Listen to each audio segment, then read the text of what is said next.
Sometimes I just love to have it out. It's just something a girl's gotta do. Never thought I'd see you like this. You're looking good when you're half dressed. Just let me give you one last test. Is that a sin? Am I too hot for you though? Did you check out my video? There's some things you don't know. Like this. I dare you to stand in my way. Just give in when you are ready to play. Like this. Here comes the showdown. What goes around comes around, and the crowds are waiting. 'Cause if we pick up, then we can make up. Check my body on that. Here comes the showdown. I don't really wanna be a tease, but would you undo my zipper, please? Please don't talk. Listen, I let you touch me if you want. I see your body rise, rise, and when you come, don't get too hot. Butterfly, I dare you to stand in my way. Just give in when you are ready to play. Like this. Here comes the showdown. What goes around comes around, and the crowds are waiting. 'Cause if we pick up, then we can make up. Check my body on that. Let's make some things happen. Here comes the Morning. showdown. Hello. Hello. Hello. Yeah, today is Zorn Day. Yeah, gaming. Today is Zorn Day. Surprise! Woke up feeling Zorny. Hey. Yeah, that's definitely going as the stream title now.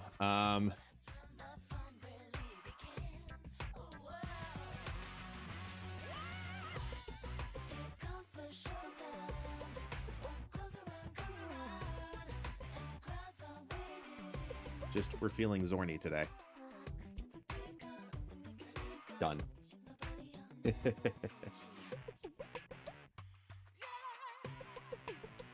That's funny. I like it. How you doing, Percules? Get them clicks. Clickety clickety clickety clickities. Get all of the clickety clickities. Oh, my brain is shot. What a morning. Thank you, Percules. Appreciate that. Yeah, fun experience. Fun experience. Daunting, but fun. Do it again in a heartbeat. Hopefully we get to. That's what we're aiming for.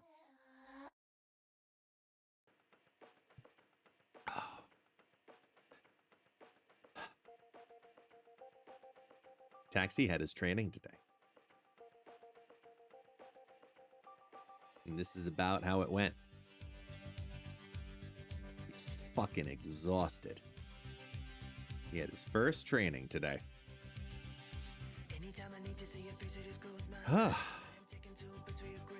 What an experience.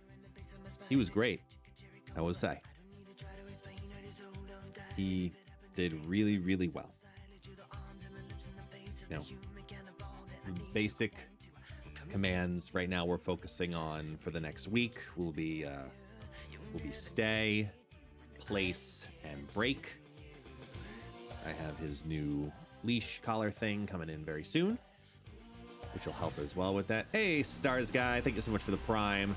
Guess you were fantastic with the tournament. I know a lot goes into that behind the scenes. You did great from top to bottom. One of the best Marvel Snap events has ever had. Thank you so much. Thank you, man. Appreciate that very much so. I feel like Taxi was more receptive than I expected. Like, he kind of submitted very quickly to the idea that, oh, this is what we're doing now. So he did very well. But obviously the whole conversation was in Brazilian Portuguese, so my brain also in full conversation, but whenever, I don't know, if I don't know if it's a second language thing or if it's just a I'm stupid thing, but after having very intense conversations exclusively in my second language, my brain is so shot. I'm like you know, like just like straight on tired, because it was in like think mode nonstop, translation mode nonstop, where yes, it's a lot of it is second nature at this point, but it's still very daunting on me. Definitely still very daunting on me. So my brain is shot, just like he's physically shot from all of the commands and trainings and stuff like that. I gotta yawn again. Wait. 2 came out of that. So yeah, so now I'm like, I want to be brainless. I want to be full on Scarecrow, just brainless.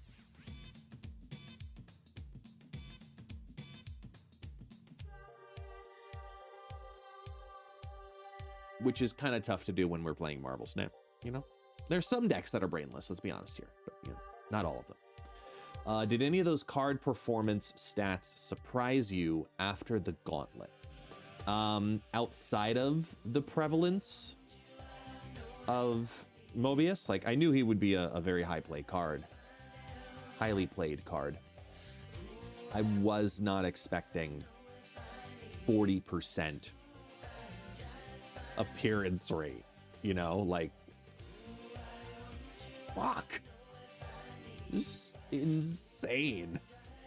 And Sam Wilson too, insane appearance rate. Like I knew he was popular, but like fuck. I think the one that performance wise surprised me the most, honestly, was Strange Supreme. To be fully honest, I was very surprised by that one.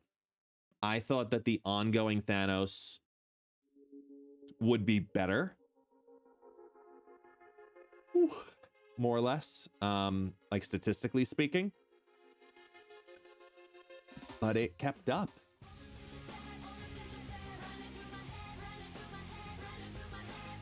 I was very impressed with that one.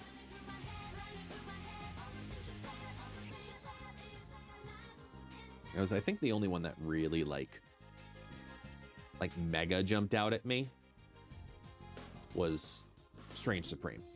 Like thinking about it quickly. Because it's hard to say with like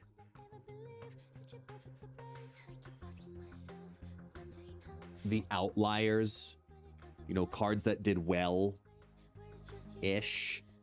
but only in like 2 or 3 people playing them decks. You know, it's tough to look at that frequency and be like, oh yeah, this did really well, you know, but did it really? I think Bounce in general did what I thought it would do, which was better than people expected. Obviously it won, but also move Bounce in addition to just traditional Bounce. I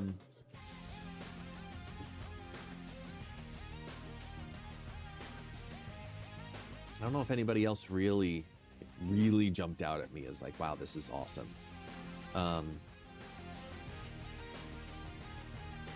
Actually, I know who, because I think the big surprise card for me, we saw it in Owie's deck, was Doc Ock. I almost said Doctor Strange. No, Doc Ock in Clog. I've always been hesitant with Doc Ock, and I think it re-showed its value again. The balls of the Cerebro deck. Yeah. Dude, that Cerebro 4 deck did great. Can't knock it.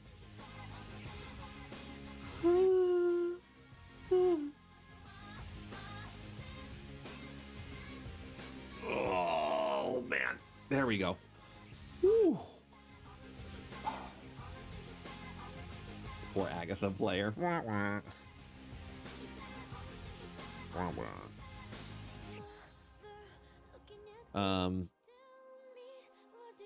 They'll get over it.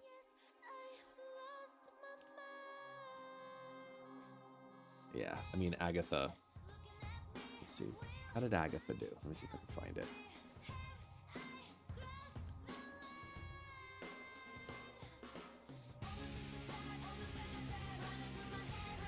Agatha went 1 in 5.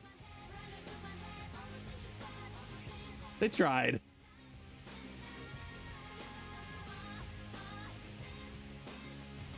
Who played Agatha? Kiramak.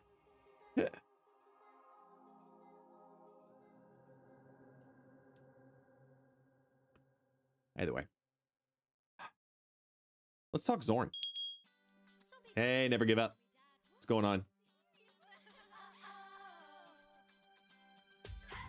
Let's talk Zorn.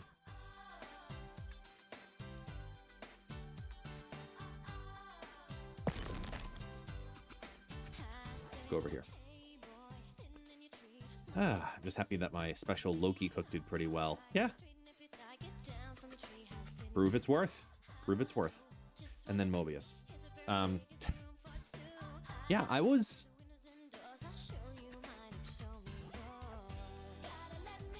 very surprised this morning when I was trying to cook with Zorn that I felt as comfortable as I did making a couple of variations of different decks.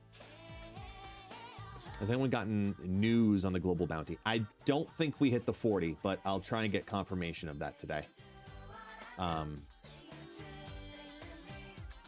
Yeah, I felt like as I started looking through different decks for inspiration, and finding different archetypes and ideas and way to build it. I know I didn't even like make everything I probably could have. I normally make 8, but I felt good with the 8 that I made. I was going to make a clog deck because I even mentioned it on the podcast. Something cheeky with, you know, Sentry and Zorn could be fun. And you know, I thought there could be something fun there.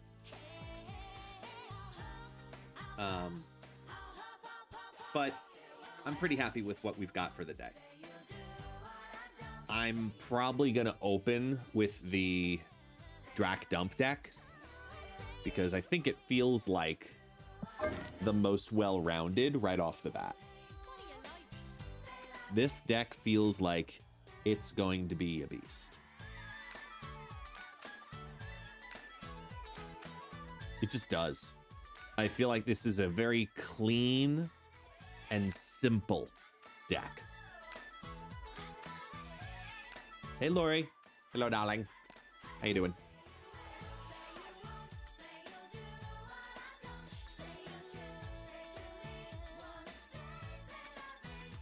Yeah, I think this one will do very well. It's just simple big guys. You know? Just simple big guys. Hey, Cal.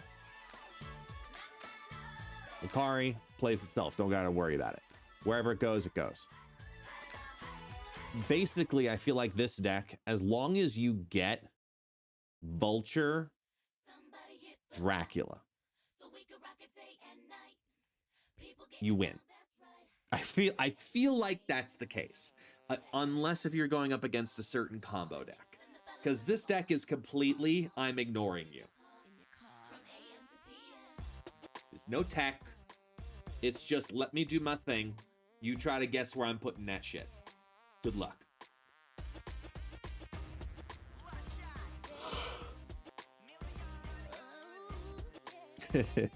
Add crystal. No need. You know, full on Hydra Stomper, Mover, Chaos. I was trying desperately in this deck to try to figure out where to put Hercules. And I kept going back and forth between Batrick and Herc. And I'm going to try it right now with Batrick. And then we'll go from there.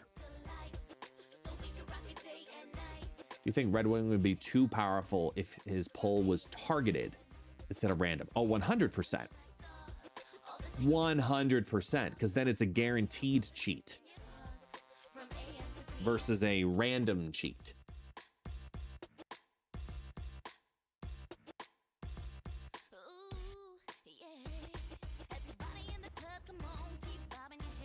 It's okay, Lori. How was the wedding?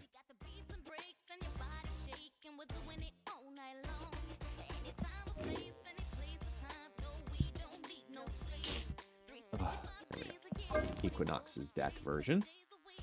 Congrats on the tournament guests. Always love a tournament arc. It was very fun to watch. Sherry, thank you. Thank you so much for that. Appreciate you.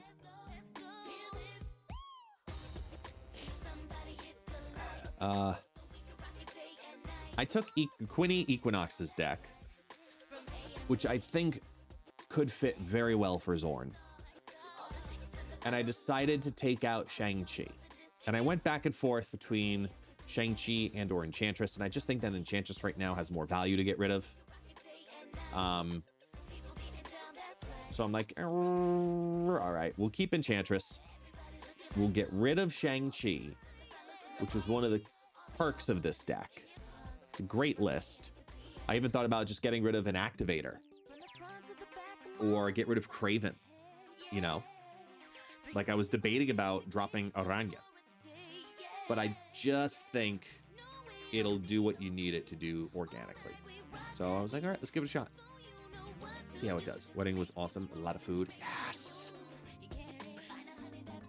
Did anyone else see the accident of the ceiling fan falling off on the people at the new Final Destination movie in Argentina? No. But that sounds fitting.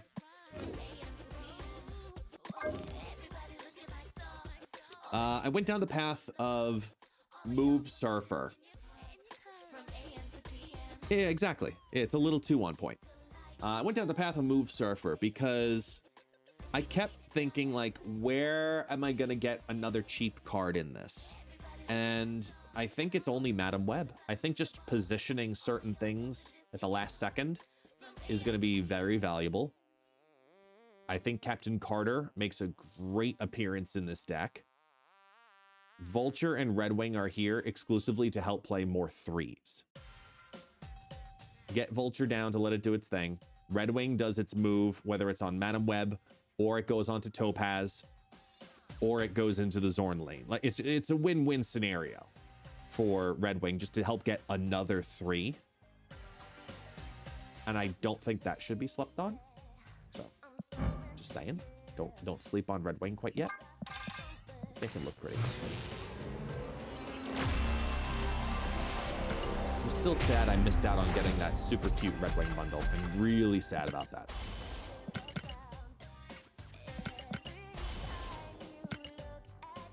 Does Zorn move the card that Red Wing pulls to? No, because that card is added, not played.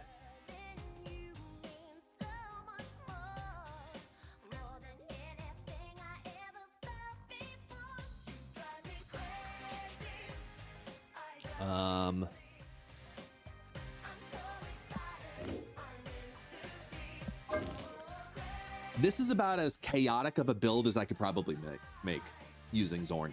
Think about it.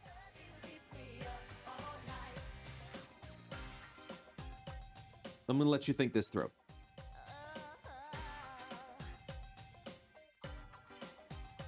There's a couple of interactions here I'm very curious to see. Also, like Prodigy's interactions with Hercules as well as Zorn could be really fun.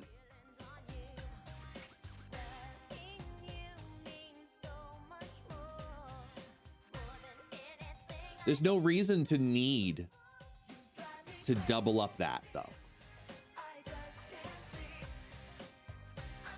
Frigga would have been a great addition here. Yeah, you know, I might do that. I didn't think about Frigga. I guess Prodigy kind of works similarly, but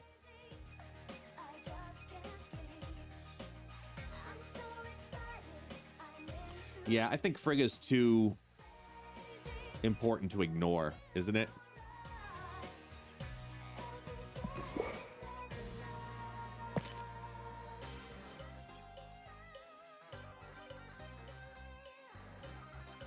Why did I not put Frigga?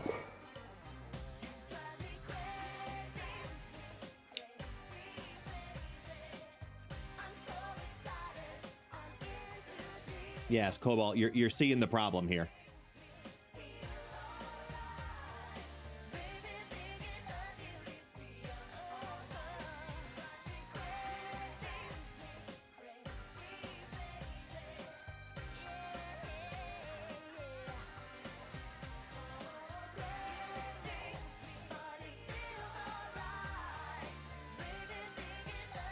Hey, watch.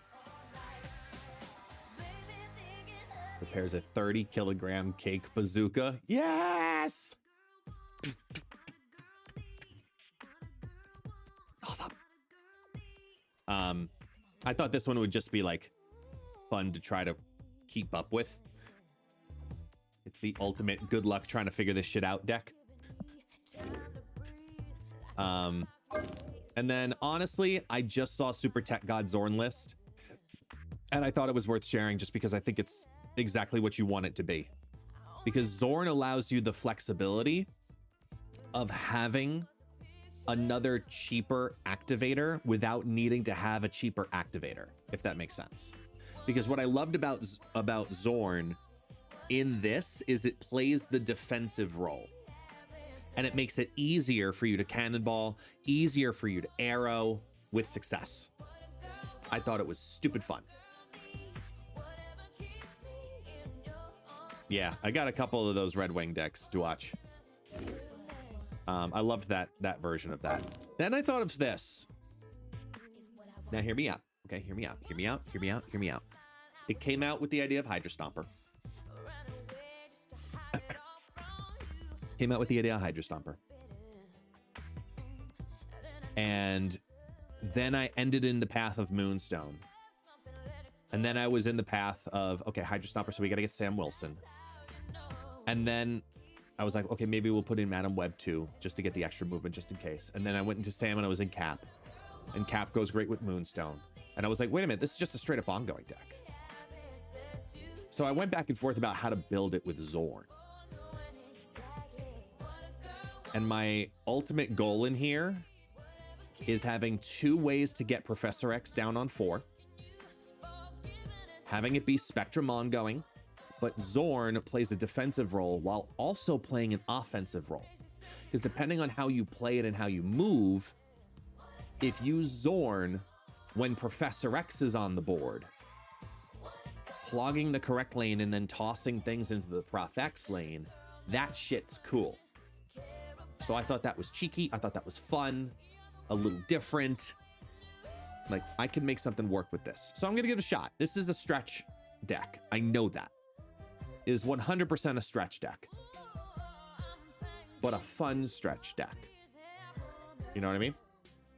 Try something a little different there. And then lastly,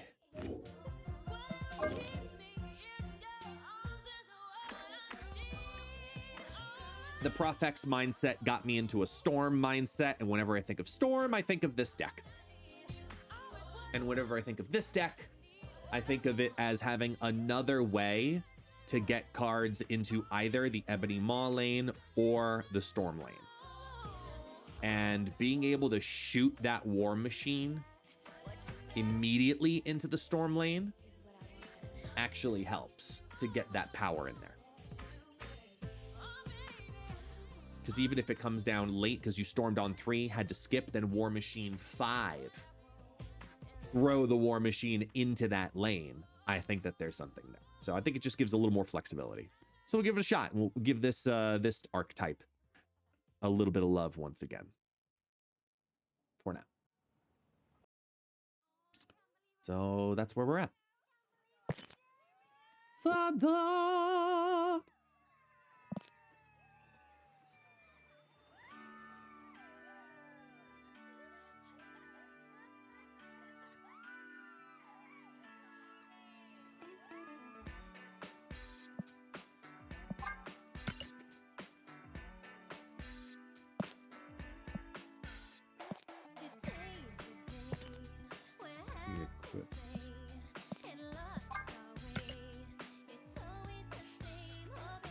You know? Hey, DeCarlo! Thank you so much for the raid. Welcome in, everybody.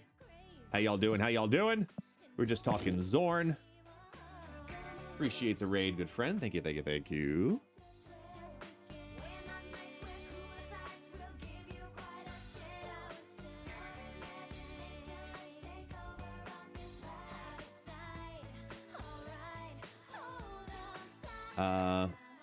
Wait, what? Why does it show it like that?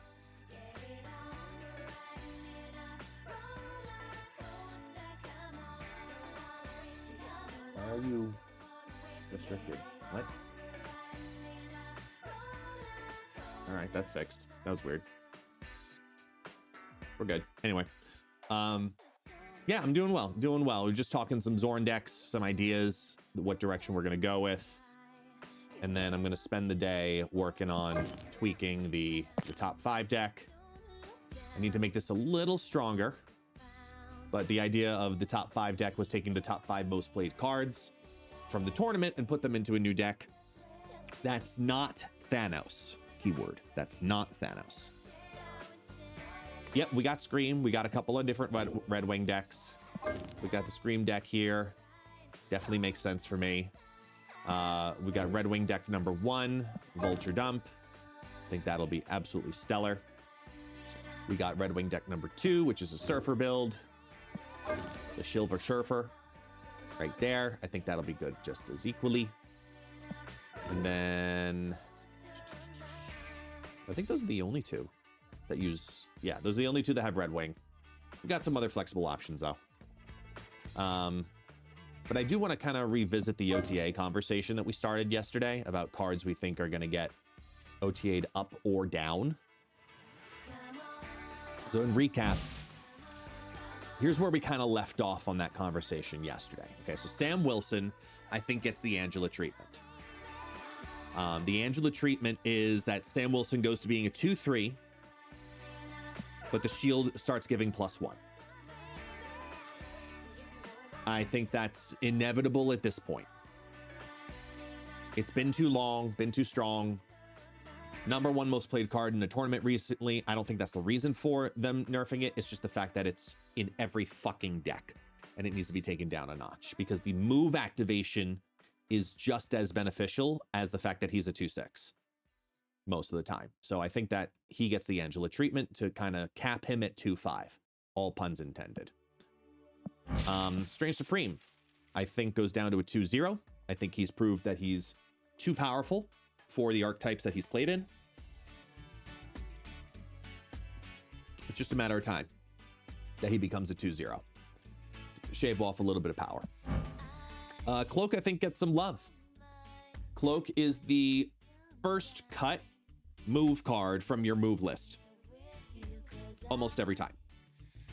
So because of that, Cloak goes up to a 2/5. And with the presence of move recently, I think it's been further confirmed. 2/5. It's inevitable. Excuse me. SS becomes a 2/0, becomes a negative fave. What cards are you generating in a negative deck to make that work? Bubba. Silk, I think, also goes up to a 2/6. I think that Silk is the first cut card in a Silk deck. That doesn't make sense, right? Yep, exactly. Given her location's very difficult to manage, I think she goes up to a 2/6 as well. Supergiant, I think it's a buff. I think Supergiant goes down to a 3/4 and becomes abso-fucking-lutely amazing.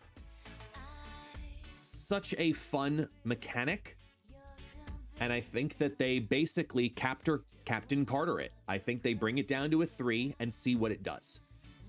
And it has so much meta relevance the second it turns into a 3-cost card. Warning for not if, but when the day happens that Supergiant gets dropped to cost, she will become a meta relevant card.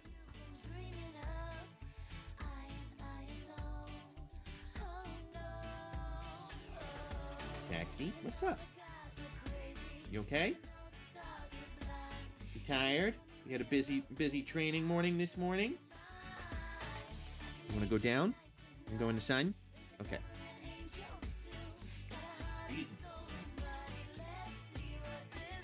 Go in the sun. Yeah. Stretch his legs. Go in the sun. At what point do you think Surfer has to be considered when putting things down to a 3 cost? Just because it's a 3 cost, it doesn't mean that it's a Surfer card. Some of them, sure. But Super Giant and Surfer doesn't make sense. To me, it doesn't make sense as a 3/4 being in a Surfer deck. There's too many counters to using that to your advantage. And remember, you want Surfer to be the last thing.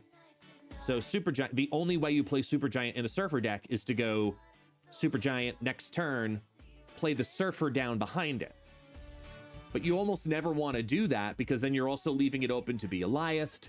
You're leaving it open to be smacked out. You're leaving it open to be removed. It's just, it's not a smart play, in my opinion. Super Giant on 3, Absman on 4, Surfer on 6. Okay, but then you're also ruining turn 5, which is always the problem of a Surfer deck. I don't think it goes in Surfer. Everyone's going to consider it for Surfer. Everyone's going to consider it for Surfer, and that's not a bad thing. Considering it's for Surfer is not a bad thing. But I don't think that it is... I don't think that that is its home. I think it ends up being a really good card. Generally. Like, it's just a good tech card at 3 cost. Which is why I say 3/4. So that way it keeps baseline stats, makes people want to play it, and then when it becomes too strong, it gets nerfed to 3/3 like a Mobius.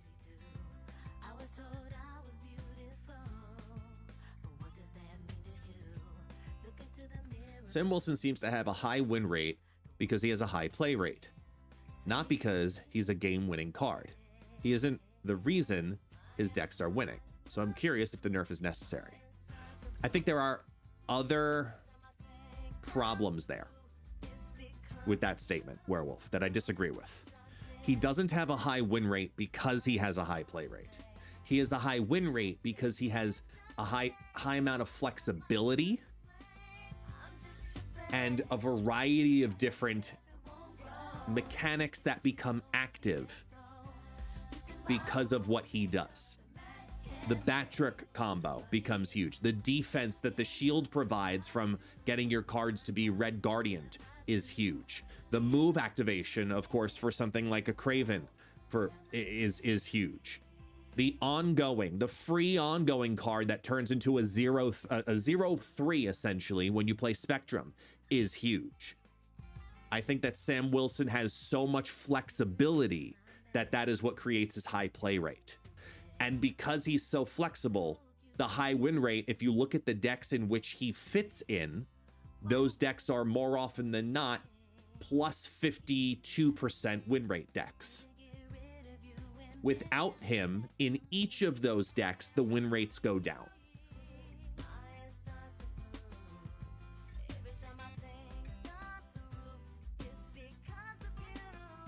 I don't think the start of the game priority is as much of a thing to watch, but it is something to mildly consider. He's the Oprah of Snap. You get a synergy. You get a synergy. You get a synergy. Everybody gets a synergy. Yes, that's a great way to look at it. Sam Wilson is the Oprah of Snap. Wiccan, I think, gets smacked again. And I think they smack him harder. I'm projecting Wiccan at a 4/4. I think Wiccan really gets smacked hard. That 2 energy for those final 2 turns is absolutely worth having him at a 4/4 and actually gives him a downside for getting that energy.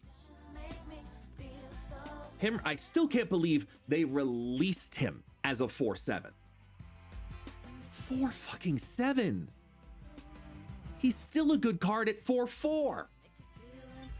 Think about how many times you sacrifice the entire white hot room lane just to get that +3 energy. You play a 4/4 absolutely if you're guaranteed turn 5 and 6 to have 4 more energy in total to fuck with. Absolutely, he gets to be a 4/4. Ajax, I think they take the top off of Ajax a little bit. I think they make him a 5/5, bring him down to the same stats as everybody else. That's your Ronin. That's your almost your Dino. You know, that's your Darkhawk area. Like the ceiling's got to come down on Ajax a little bit. As a singular card, given how easy it is to get him over 517, yeah, I think they take him down a notch. Mockingbird. So I left the conversation yesterday as saying Mockingbird could be a 6/8, and I'm actually going to change that. I think Mockingbird becomes a 7/10.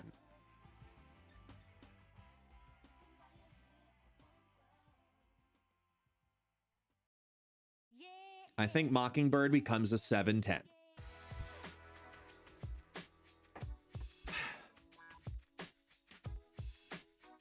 It does two things. One, it makes it harder for Thanos. Two, it makes it more flexible because it makes you want to play it in other decks, like a Surtur deck.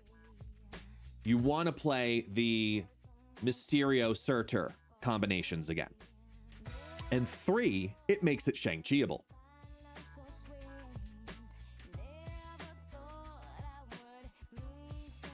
Having her go down as 9 power on turn 4 or earlier is what's so dangerous about her.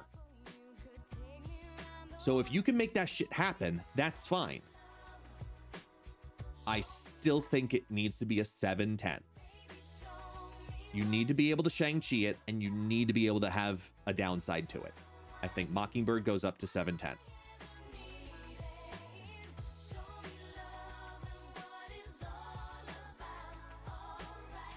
So it also gives another 7 for Hela and a hit for Cersei. In the Hela decks, you don't play Mockingbird over Scar. And for Cersei, the amount of times that you Cersei a 6-cost card are so minute that I think it's worth it. I disagree, Nate. I think that she ends up actually having a lot more flexibility at 7/10 outside of Thanos. I think her flexibility goes up. Rainmaker, thank you so much. Appreciate you, man. Thank you. Mockingbird's great on Zoo decks. Yeah, this is true too. And I think as a 7/10, that's still fine. I think if you play it in a Zoo, play Mockingbird in Zoo, you know, Squirrel, Debris, Shauna, or even Debris technically, but like Squirrel Girl, or you do the Patriot line, you know, Squirrel Girl, Debris with Patriot and friends. Okay, it's still a 3/10 without even trying. That's good. And considering the expense of what Starbrand is, I think Mockingbird pays for itself then at that point.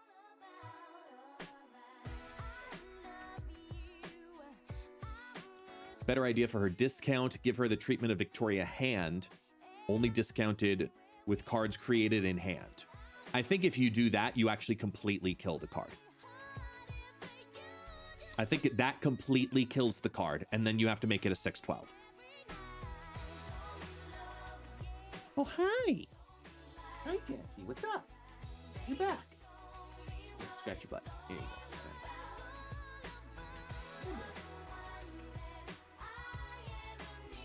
You want to come up?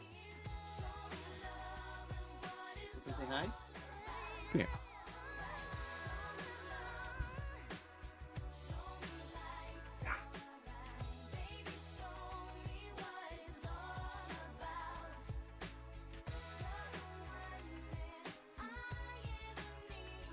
Oh, Jesus, dog.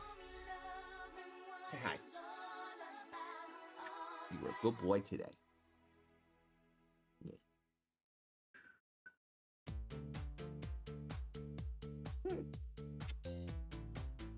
He's a good boy.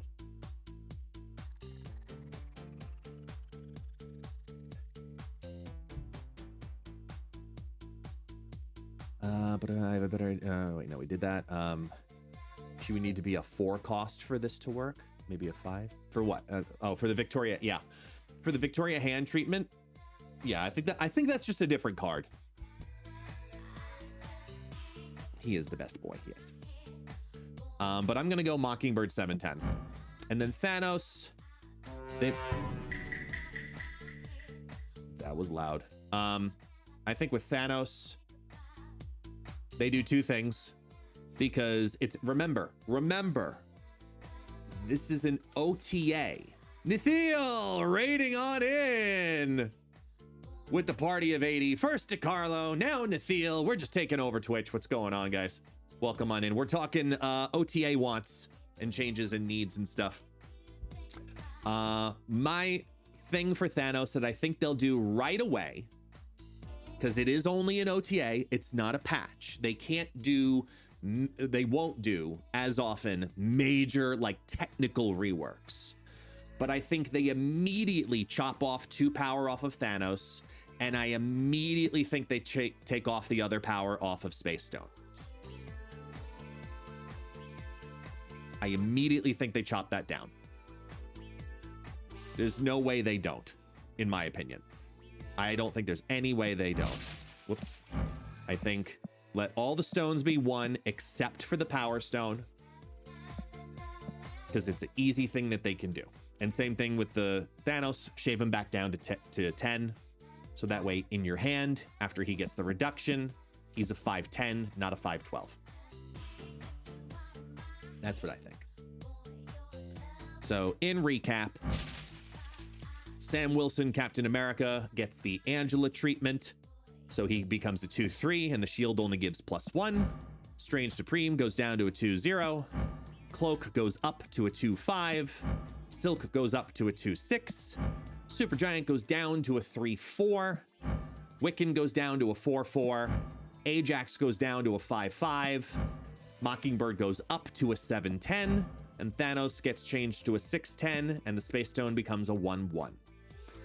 This is what I think the OTA will entail, because it's been a month, and that's my wish list for now.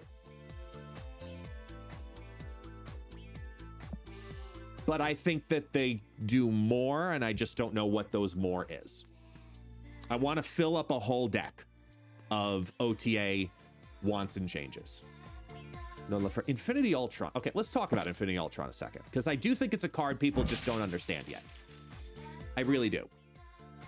I think it's a card we don't understand, that people still don't understand yet. Because I like Infinity Ultron. I really do. I really like Infinity Ultron. My problem, and I'm not sure which is the answer. I don't know if the issue is actual Infinity Ultron or if the issue is the actual stones. I don't know.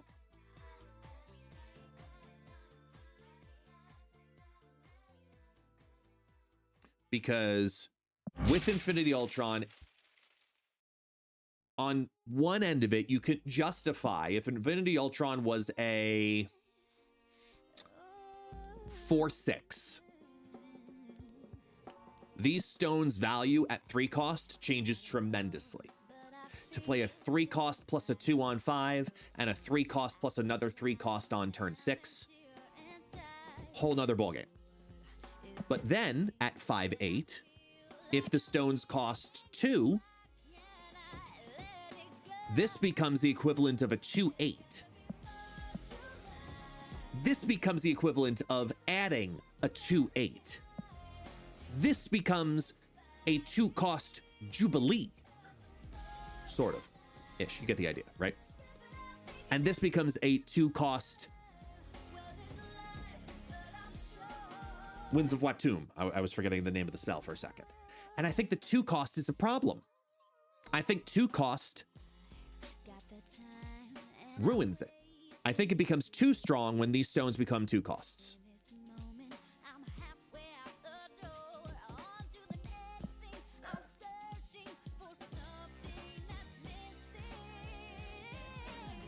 It's such a good card. And I said this when he dropped. The fact that Infinity Ultron has over 15 different dials on him to adjust. There's no way that they let this card be bad for a long time. He will go through changes just like Thanos did. Add this little tweak here, adjust this one knob here, fix this one here, da, da, da. I think that there's definite room to make Infinity Ultron really good. And I think that they get there. So, how do they rework Infinity Ultron? Because I can add it to the rework deck. Couple of things. If we look at Shuri, right? Shuri just was brought up to a 4/3. I think simultaneously that may justify the Infinity Power Stone going up to a 3/3.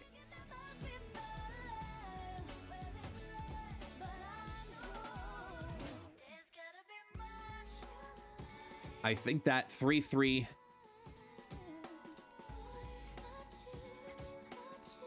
helps it. The adding of a bot here, this very much is Jubilee. As long as this staying at a 5/8, I think that's fine. To add a card there like that. It's the same thing for the Infinity Time Stone. Same thing. The Infinity Space Stone, I think, needs to go up to a 3/5.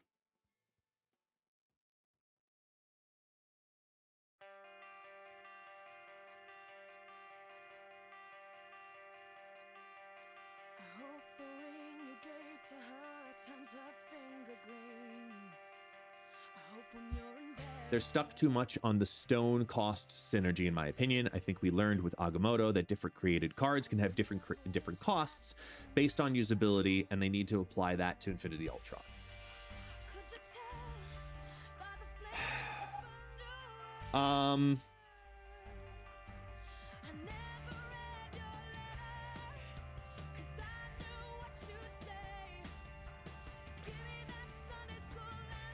I think they want that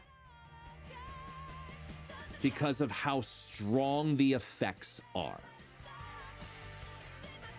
In my opinion, these effects, as they sit, are too strong to be 2 cost. They really are. Mr. GG wants Yondu back to destroy. I'd be okay with that one, to be honest. I would be okay with that one.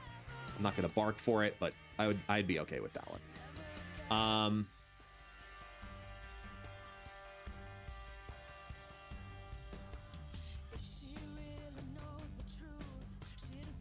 Winter Soldier, we all know that everyone's ramping Ultron onto 4 with either Wave or Luna.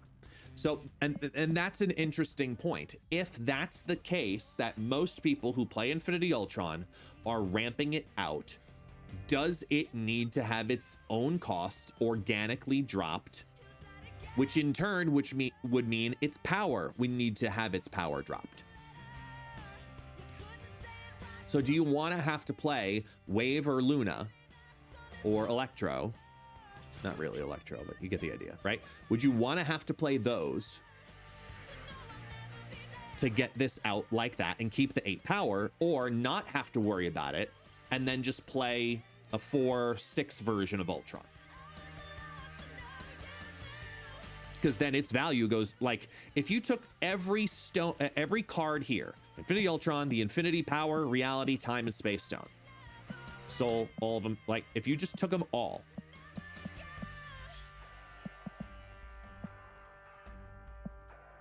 what if you just shaved 1 cost off of everything? Does that make it a viable card? Or is it too dangerous to do that? I don't think you leave it at 4/8. I think you leave it at 4/6. What if you left everything else as is? 2/2, 2/1, 2/1, 2/4, 2/3, 2/2. because Infinity Mind Stone on reveals happen here twice. That's fucking wrong. For each of your full locations, give one of your cards there plus 2 power. The randomness of this as a 2/3. You know what I mean? Like this is a card then you want to play on turn 6. Which is what I think they're trying to go for, is that all of these want to be cards that play on turn 6. I'll take a 4/6 Ultron, which the stones, I can use the stones early and even Grandmaster the stones.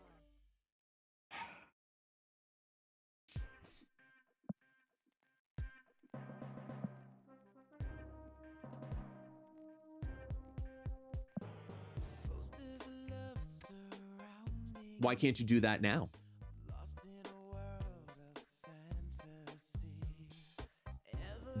And this is exactly my argument.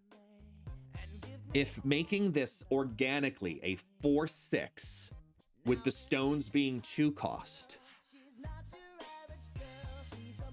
does that bring enough value? Excuse me, does that bring enough value to justify a lower cost stone?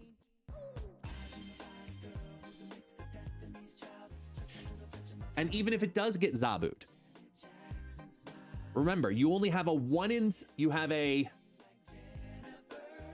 75% of, 25%, you have a 1 in 24 chance on any given game to draw Zabu, play Zabu down on 1, and then draw Infinity Ultron on either turn 2 or 3. You literally have a 4% chance to do that. I don't think that that's too OP.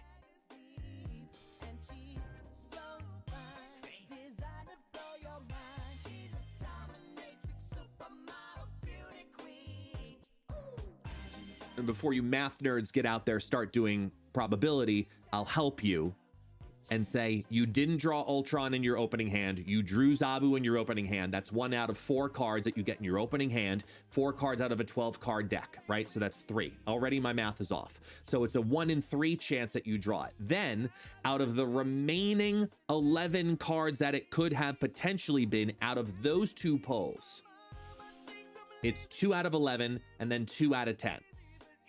1/3 of a chance of those numbers. You catching what I'm saying? It's such a low probability to bank on that. It's the same probability of guaranteeing Zabu into Beta Ray Bill. You know what I mean? Like banking on that synergy to make it happen. Now, when you mix it with other 4s and you have other variations to make it happen, that's fine. But if you're like banking on that specifically as the deck construction, it's not going to work. This is true too, Inked Dust. This happens too much.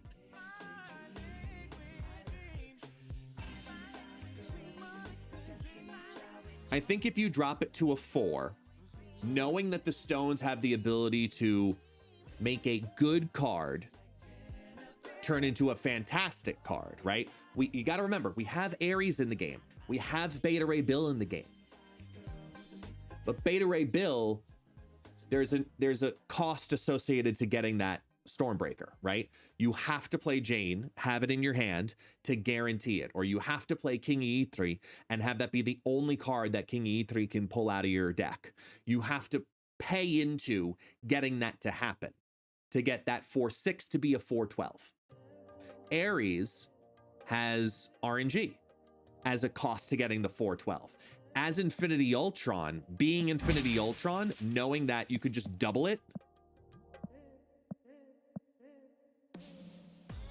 and it just gets put into your hand, you would need it to be a 4/5.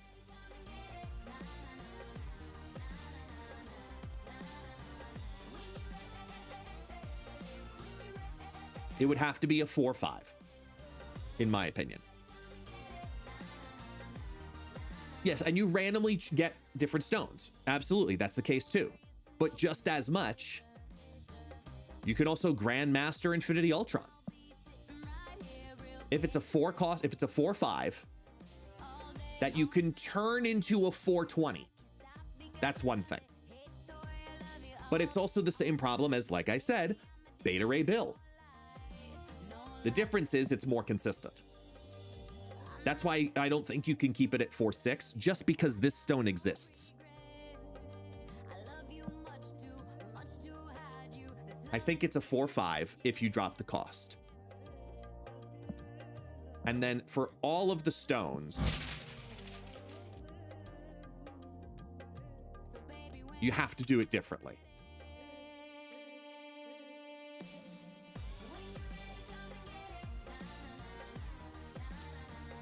So just for kicks, there's power, reality, time, space, soul, mind.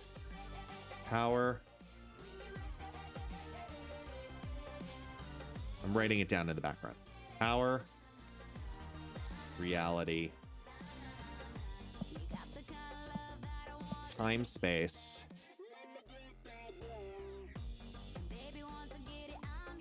soul, mind.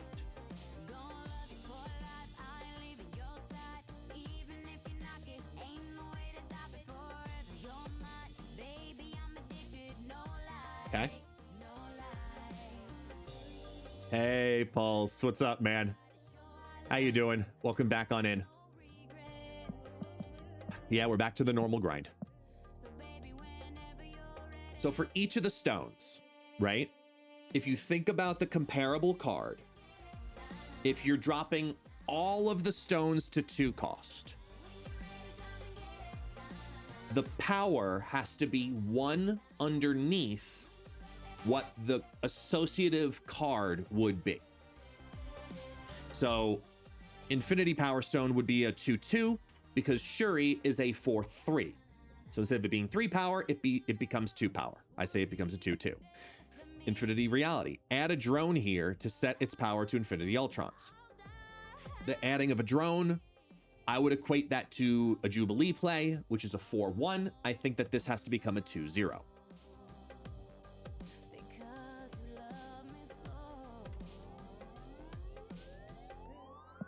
Infinity Time Stone, put a card here from your hand. Same thing, 2/0.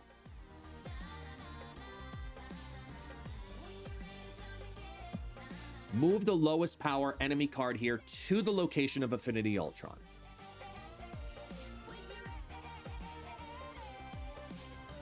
The hit out to a specific location, knowing that Infinity Ultron is weaker, I think makes this card less valuable.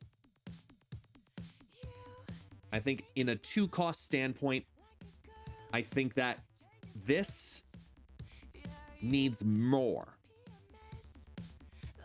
It needs more. It needs to add on a further effect. So here's the resolution. Infinity Space Stone becomes a 2/2.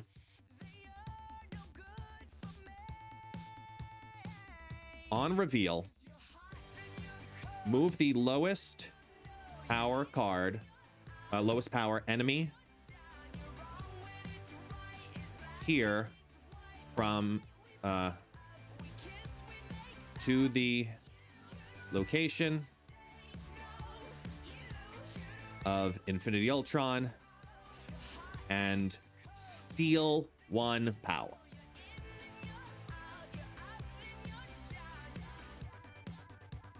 Remember, it's a 2/2 that steals a power. So it's essentially a 2/3, but then moves it to the IU lane with 1 less power than it had on it before. That's how you accommodate the weakened Infinity Ultron.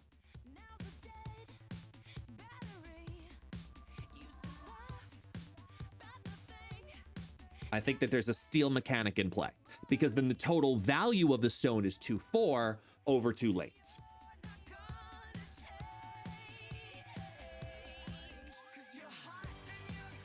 Infinity Soul Stone. For each of your full locations, give 1 of your cards there plus 2 power. I really like this one as is. Not gonna lie. I love this stone. I think this is a very undervalued stone. because most decks that build Infinity Ultron are too all in on the actual Infinity Ultron and don't think about the entire board.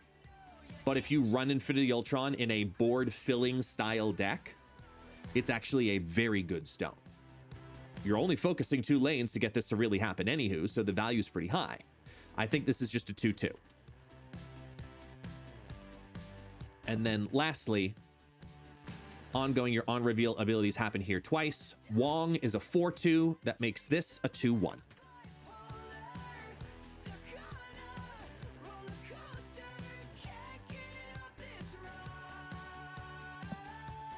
4/5.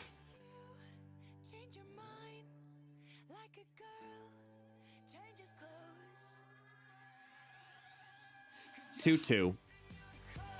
2/0. 2/0. 2/2 that steals 1 power on the move. 2/2. 2/1. That becomes a card I want to play a fuckload more. Because also at 4/5, it wants you to get the value of at least 1 stone. Then you're feeling also less guilty leaning into at 1 stone and still having another turn. Or doing something else on turn 5 and use 1 stone only. You know, give it time to give yourself a turn 5 to buff Infinity Ultron up in a different way. Namora that fucker, you know, like that kind of shit. Why not? That becomes a much better card, in my opinion. Much better card. I think Infinity Ultron gets a full rework. Totally down for that. Man, this is going to be one hell of a semi-controversial post.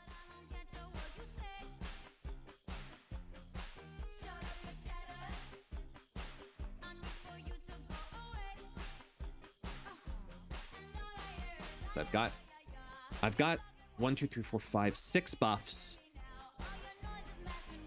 right now, and sorry, 6 nerfs and 4 buffs. Infinity Ultron is basically 1 mega buff.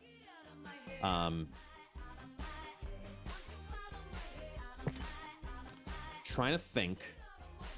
Move bounce doesn't need a nerf. It's too complicated for people to run it properly. I don't think it needs a nerf, especially with its recent success. And thinking about it from the perspective of a business, there's no way they do that.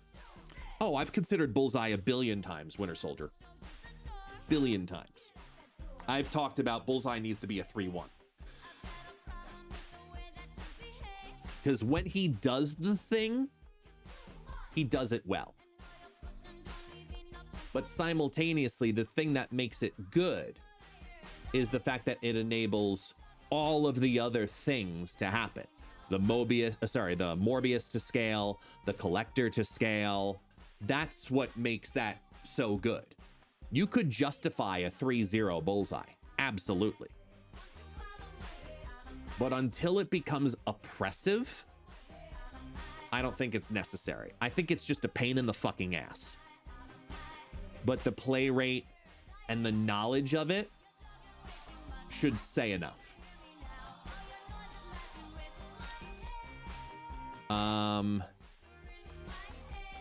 I need another quote-unquote simple buff card. It might be Toxidoxy, because Toxidoxy is such a hot piece of shit. Like, it is just straight up bad. This is such a bad card.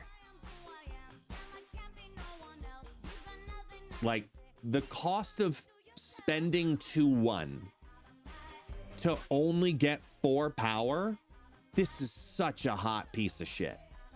It even looks like she's smelling her own shit.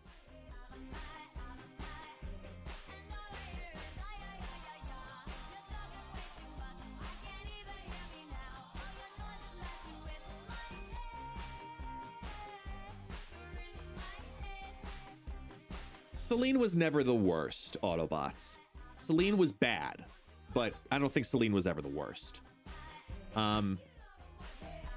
I think for Toxie, like, how do you fix Toxie? 'Cause the delay mechanic of her is cool. And simultaneously, you don't want it to become a better version of Gwenpool. That's the thing you have to respect. You can't have her become a better version of Gwenpool.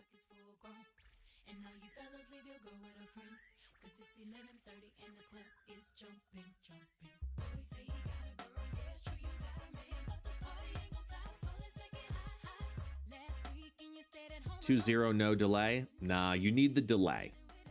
You need to have a delay in there somehow. I'm just debating where does the value come in? Is it the cost, the power, the added power, the number of cards, or the delay? And I think the delay is what makes Toxie. Having the delay. And then the reward for the effect. If you make her a 1 cost, there's not enough downside to playing her.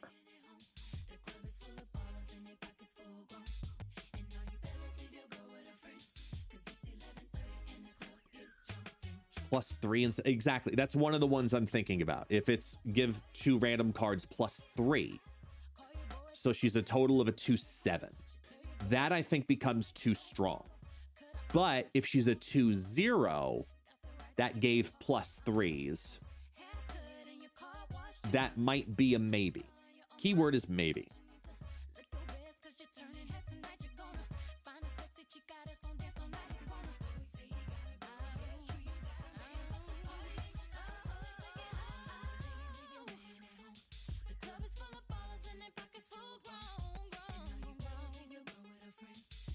I don't think they make it 1 card because literally her logo is 2 X's. It's a rhyme, Toxie Doxie. I think the point is that they really wanted to hit 2 things. And I think they just went all in too far onto the 2s. The 2 cost, the 2 cards, the 2 power.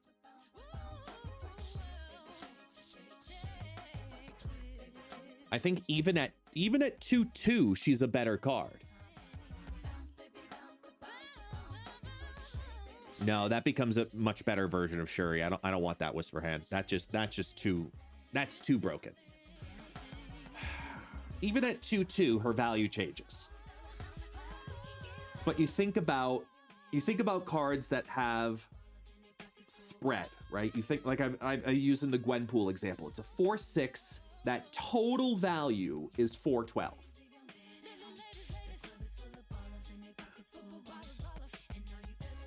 If the total value of this card is 2/7,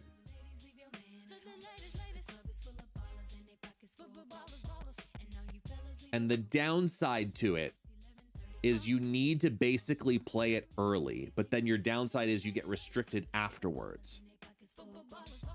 I think the better justification is to straight up make Toxie Doxie a 2/3. Activate's too broken.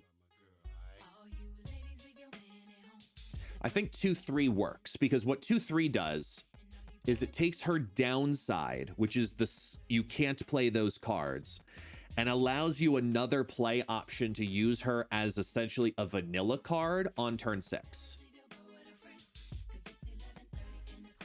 But if you can afford to do the skip, you're rewarded. So you want to draw her and you want to play her early on either turn 2 or turn 3. You almost never play her turn 5.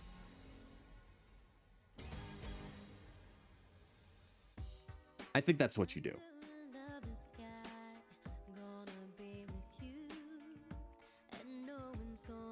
Make it a 3/1 so Surfer couldn't hit it. That's fucking worse, man. No way.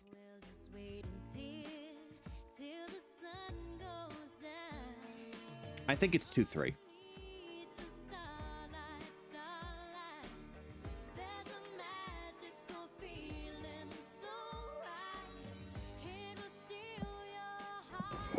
That's a good buff. I need one more buff card. scroll through. Let me see what, and let me know what you think too. Other cards that need buffs. The buff cards we have right now are Infinity Ultron, Toxie, Cloak, Silk, and Supergiant. XX is in Latin is 20. Let's give 20 on the last turn. Done.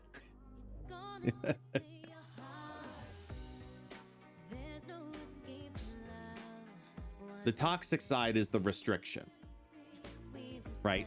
That's what her toxicity is. Oh, hi, Taxi. You want to move? Wow. Shit. Don't fall, dog. Want to go down? Go down?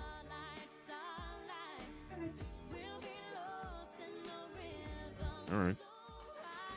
White Widow. Oh, man. I mean, she's been through a roller coaster. I mean, she was nerfed down to fuck nothing.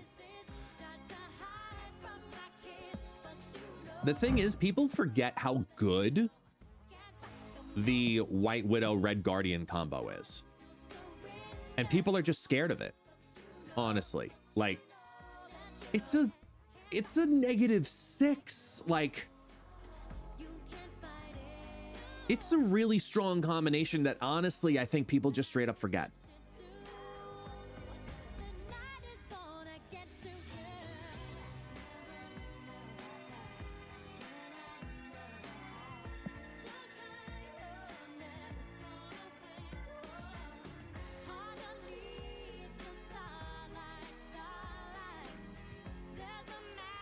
Yeah, it's 511 for 2 cards. It's a great value. It can be a lane winner in and of itself. It's a guaranteed hit. Unless if you destroy or move it before them. It's a really good combo. I just wish the Widow's Bite was like the Ice Cube. Destroy next turn. That's too strong. Because then this is an OP turn 6 play. Again. You don't want this 2/6 by itself. It has to have that downside.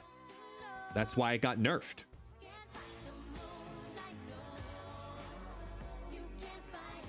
Maybe Jarvis, maybe. Yeah, I like to make up shit. Let me think. Let me just get one more buff thing. I mean, I want the Spider-Woman buff. I think she still should be, you know, respected differently. I think she needs to be a 5/6 that afflicts -2. Absolutely. I think with Spider-Man 2099, his is simple. Let it not just be one kill, you know, one movement. You should be able to destroy multiple cards.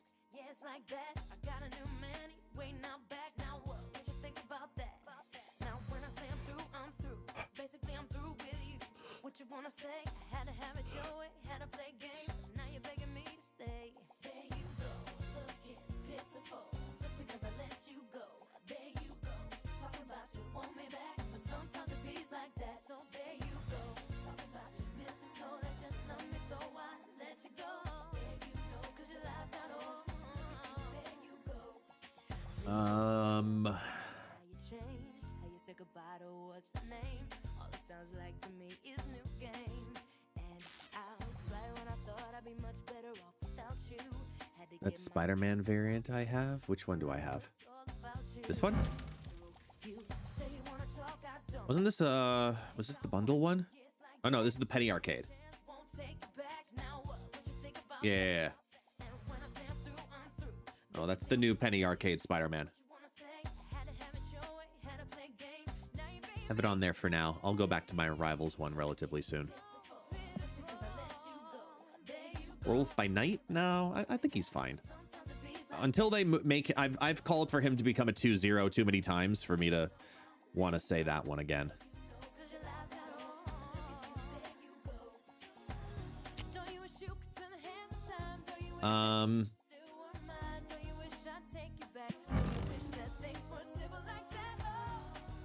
It's the final week of the season. Do you think they actually address Esme? We've seen it happen before. She's the season pass.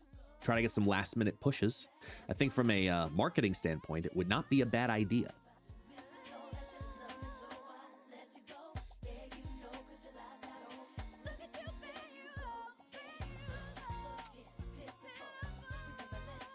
I think just Esme in general has been a very underwhelming card. I think that they actually do that. I think they go Esme Cuckoo to 3-5.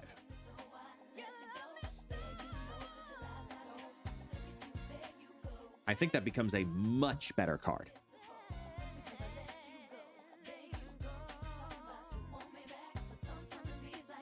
Good stats. You know?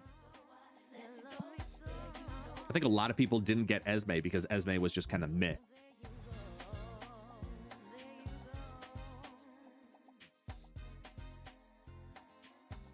I mean, Surtur's a 3-5 for fuck's sake. You know?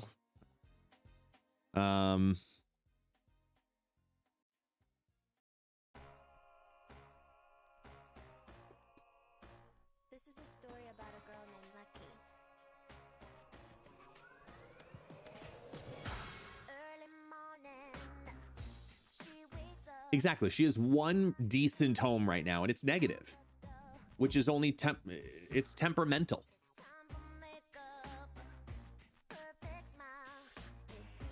Not today. Well, not this week, but I think in the future we end up seeing Miles go back down to a 4-5. Just, I don't think it's this week.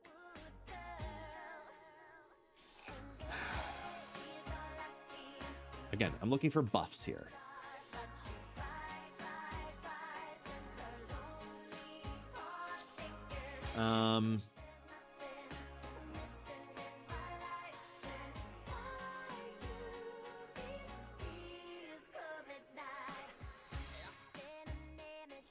You know what? I think they might actually address Hobgoblin. Hobgoblin's one of those cards that if you get it to land, it should win you the match by turn 5. You know? I wouldn't be surprised if they made Hobgoblin like a 4 -9, 4 -10. Sorry, a 5 -9, 5 negative. God, if it was 4, fuck it. The best guarantee card. But I could see them absolutely making Hobgoblin like -9, -10 in the future. Because it's tough to land outside of needing to have Daredevil. Just bring some strength to that combo. Yeah, all pizza variants must be played. All pizza variants. Speaking of which, if you'd like me to get a Brazilian pizza today, let me know. I know he has great variants. He has absolutely fantastic variants. He doesn't get enough play. I could see them buffing him. I'm just gonna write it down as an option because it's one that we don't see enough. But it's an early series card, so I'm gonna say 5 -9. You know, just for now. I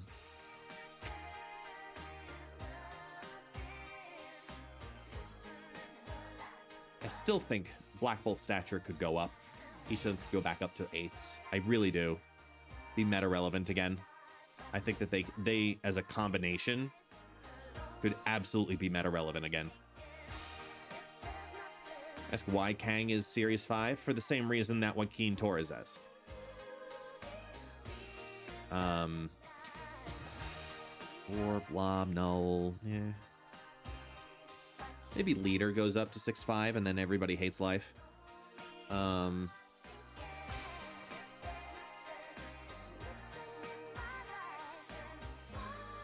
You know, Helicarrier is an interesting one.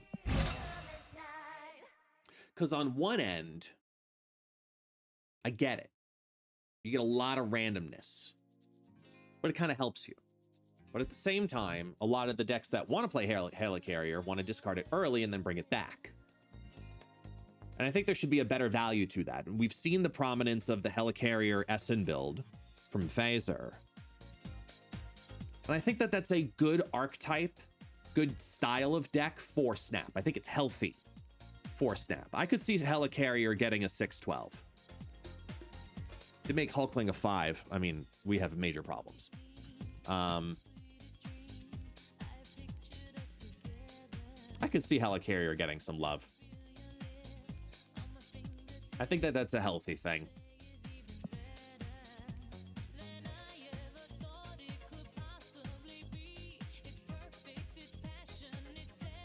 Yeah, I'm happy with the rest. I'm going to remove my Silk from the conversation.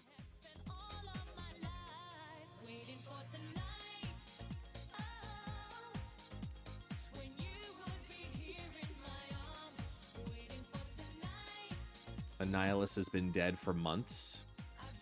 I don't think he needs love. I think when Annihilus is too good, the meta's too bad. What? What do you want? What do you want, Taxi? What? You don't come up? You just want to be a whiny little bitch. What do you want? Want to come up? Up. Oh boy, good hup. Justice for Erisham? No, Nate. I don't know you well enough to say fuck you. Swiftman, thank you so much, man. Hi. Hi. Hi, Taxi. Hi. Taxi. Hmm? Hello. Hi. Wait, no. Yeah. Yeah, let's remove Silk. Toxie, Cloak. Oh yeah, Hobgoblin and Helicarrier. Those are the two.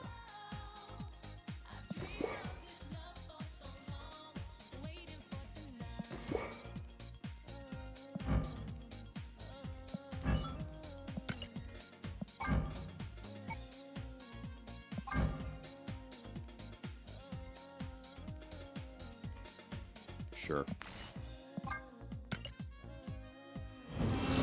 Border unlock. Halo. Okay, just to say that there's something on there.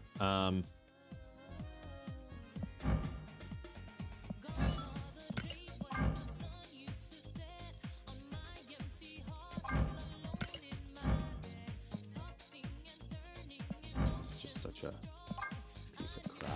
Just make it green. Frame break. That's all it gets. That's all it deserves right now. Cool. Okay, those are the OTA wants.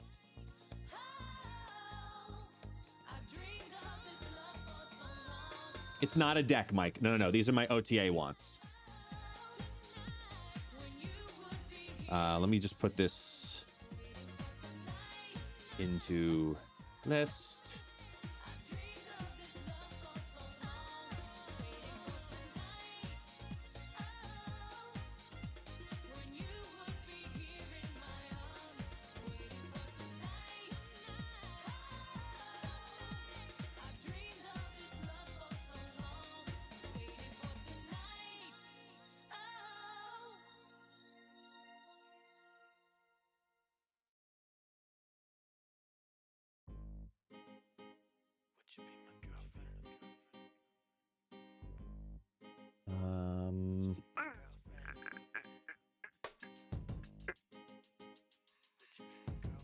Close this. There we go.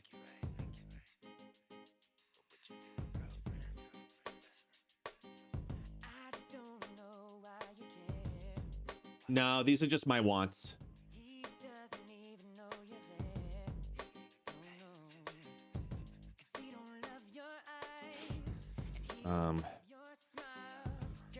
OTA wants, needs.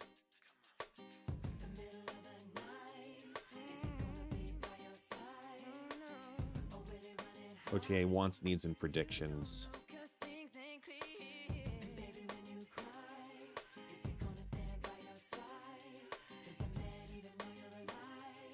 Taxi, what?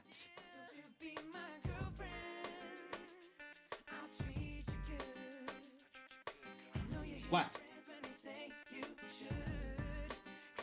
You can't have the coffee. Oh my God, that's what he's wanting. He smells my coffee. No. Oh, you know what? I bet I know. Here.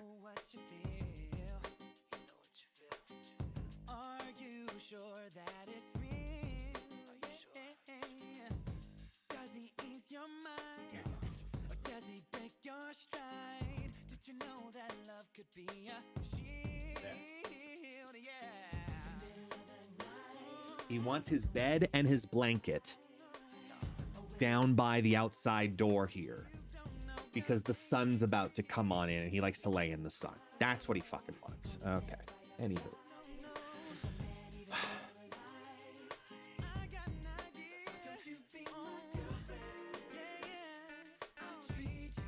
All right. I'm just setting up the image.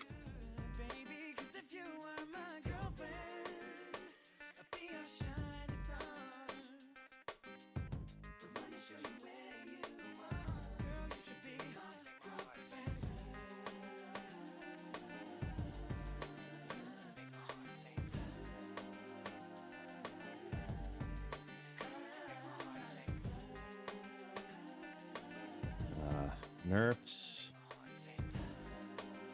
Buffs. How many gifted subs do we need for me to run this deck? To run this hot piece of trash. So wait. So it has 3 5-drops. All of the stones. Helicarrier with no way to discard it. A Toxie Doxie. Moving ship because... I don't even know what to say. There's probably a deck that's close to this. See, here's the thing. I would do it differently. I would say if someone like gave an incentive of like a 10 game thing, like if I could win 6 out of 10 games with this deck and then something would happen, I'd do it. But this is not a deck. This is not a deck. I will still take this to infinite. Man, I would love to see that for you.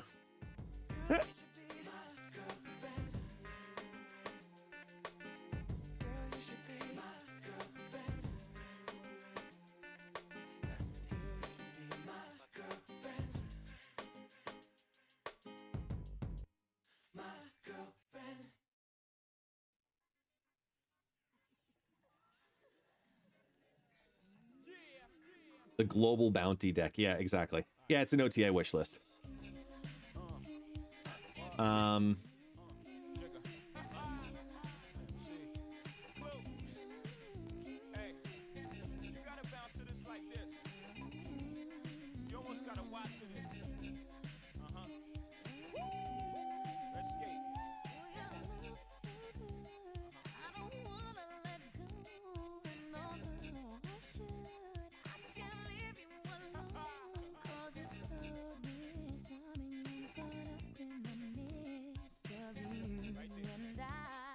I think I do.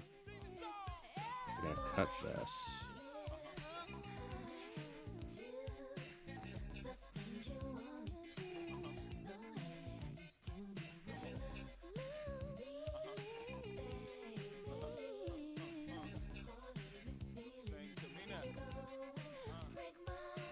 Can we just make our soul stone the old soul stone so we can cook with Thanos Afflict? No, do not bring back old Thanos. No.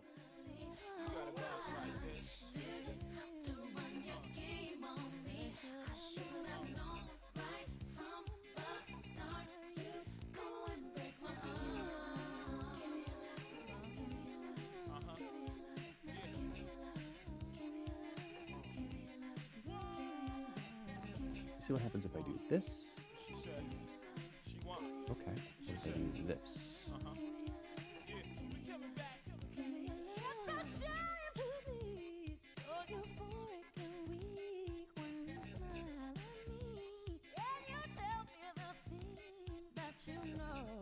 Hey, Doombots. All right, here we go. Let's share this with the world.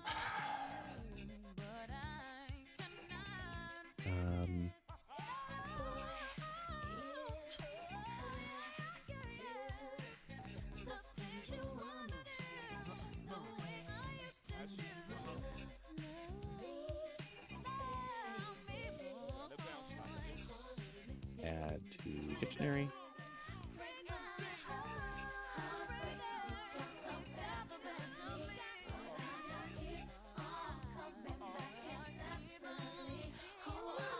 Okay, we'll share it with the world now. Okay. Look. Alright, yeah. She wanna shop with Jay, play box with Jay. She wanna pillow fight in the middle of the night. She wanna drive my Benz with 5 of her friends. She wanna creep past the block, spying again. She wanna roll with Jay, chase skios away. She wanna fight with lame chicks, blow my day. She wanna respect the rest, kick me to the curb. If she find one strand of hair longer than hers, she wanna love in the jacuzzi. And this is where we go to Twitter, go to profile, share our prediction. Oh man, it's been a month. Oh. What's a month from now? 29th?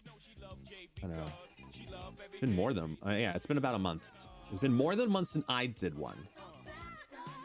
Where's my last OTA wants needs list? I like to keep the format the same. There it is.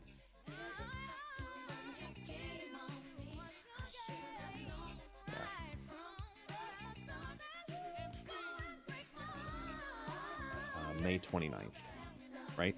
Is that the OTA date? May 29th? Yeah. Oh, caps lock is on.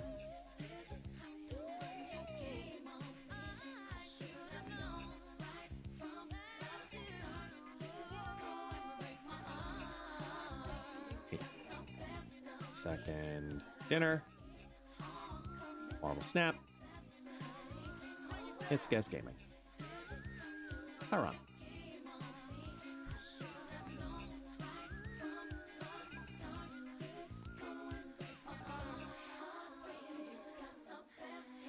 Boom.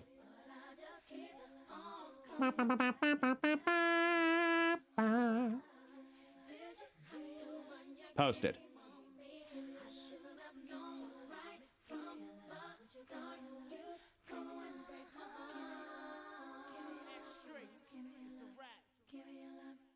I like the idea of putting that on the side there. I haven't done that yet like that. That looks clean. A couple more records left on the album, man. Like, what you think I should put on now? What? Really? Nah, come on, man. People heard that. I mean, I got some hot records. I got The Rain. I got What should I do next? What? All right, look. You know what? Look, I'm gonna just go on. I'm gonna pick my own. I'm gonna put something else on. All right, man. Fine.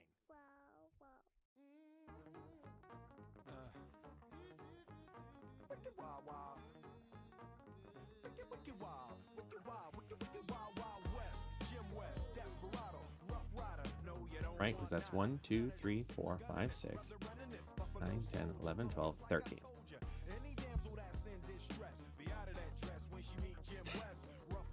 Esme didn't make the cut. How appropriate. We need to make a chart of how often guests' OTA predictions are correct. Whoever wins gets a treat. Not everything's about treats, guys. Not you either. All right, let's go play. We've done enough talking.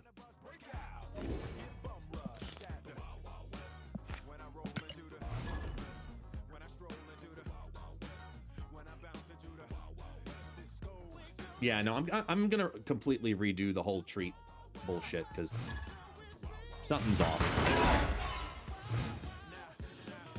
Hey, where's the other one? There we go. That's weird.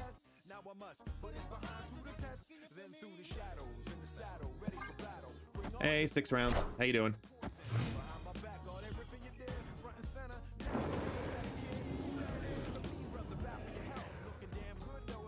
Yeah, reset eventually.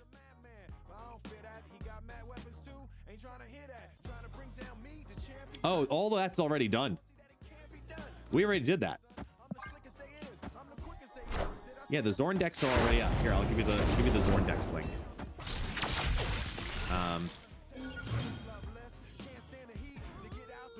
That's all the Zorn decks. That's ready to go. Opponent snapped.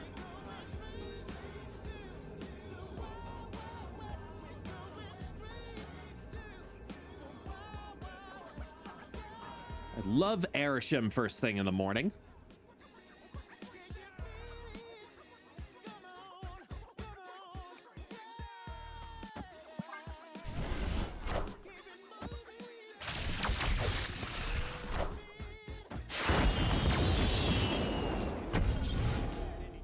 Six rounds down. It sounds like you need to be in one of the guest lists. Just saying. Flicked do.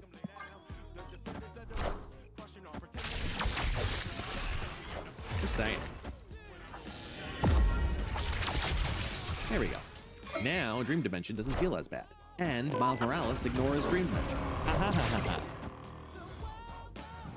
You're gonna double Valentina? Oh, that's worth it. Okay. They got something they can play now on turn 5. It's at least 6 cost. Oh wait, no, it doesn't matter. Ha ha ha, Mobius. Ha ha. Snap. Cool. How about we do this and this and this.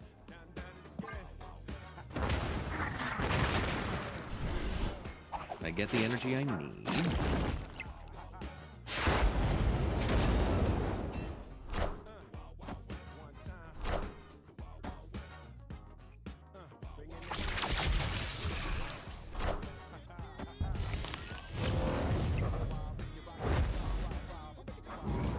Show me a Darkhawk.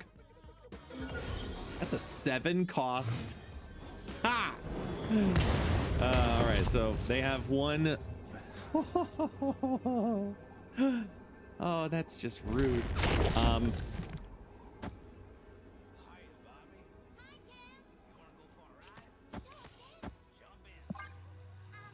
Two Valentina cards. I have Mobius.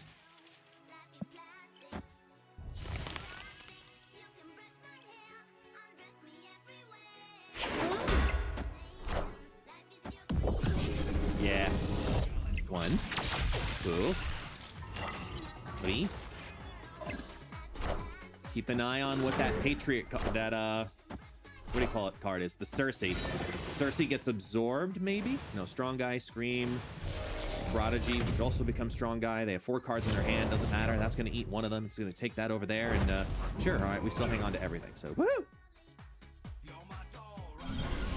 Oh, hi. Victory.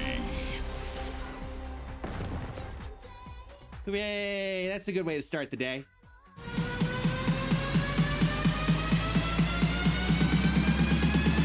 Everybody get your fucking hands up.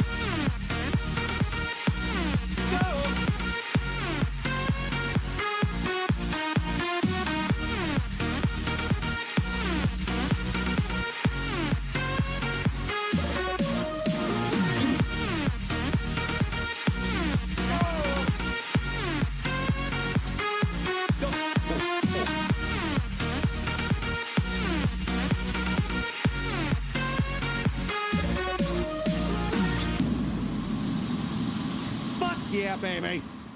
Great way to start the day. Yeah, I'm about that life. All right. Woohoo. Woohoo.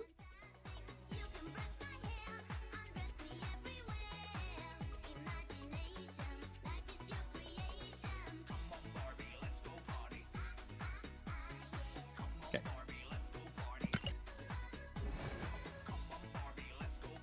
Any other 2 and 3 drops created would have damn near won it for them. Yeah, probably. Yeah, we got this thing because, yeah, sure. All right. Do I actually have something here? I do. Oh. But then it's... The dot is gone! The dot is gone! The shop dot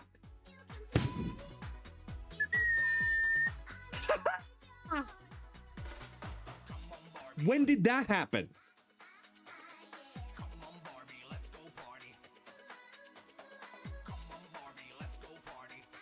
The shop dot. Here. The mysterious red shop dot.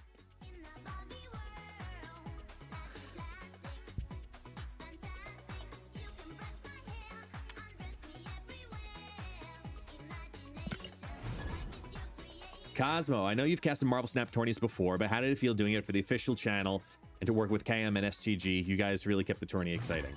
So it was the first time I've worked with KM Best. Not the first time I've worked with STG. I've casted for the Creator Gauntlet 3 times. All was it within a 24-hour window, but doing that whole production on the same end. This was the most intense project I've ever been a part of. Like, by a mile. Not even close. I found a rock.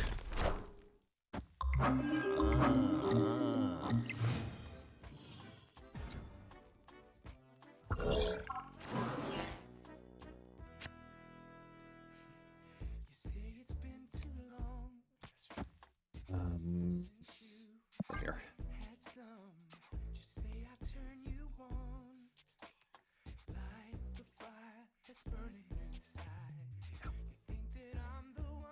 Global bounty's over, yeah. Global bounty's over. I don't believe we hit it, no. We didn't see anything, hear anything. We didn't get any official numbers.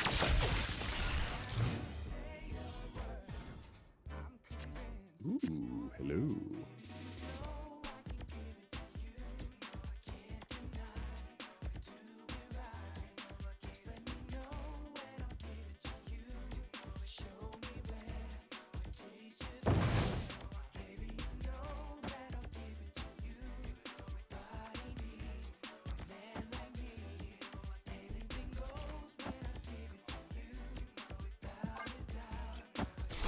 Do you have any other creators that you'd love to work with in the future on the casting side of the tournament? Ooh. So my record of who I've casted with before, I think, is also relevant here, right? So I've casted alongside Krishan, Tucker, Lambie, Super Tech God, KM Best, Default Dan, GC James, Perry Manilow.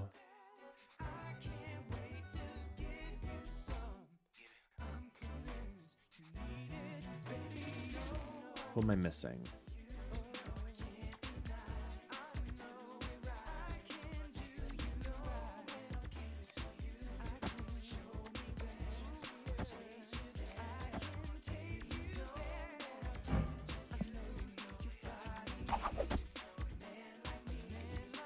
I don't know if I'm missing anybody else.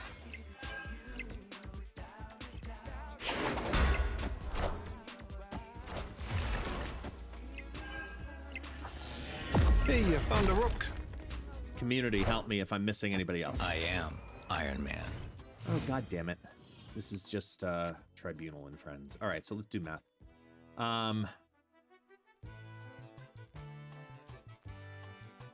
If this is Tribunal and Onslaught, that's 9, that's 7, that's 16. 16 plus another 6. That's 22. 22 times 4. 88. 88 plus another 5 is 93. 93 divided by 3 is 33 a pop.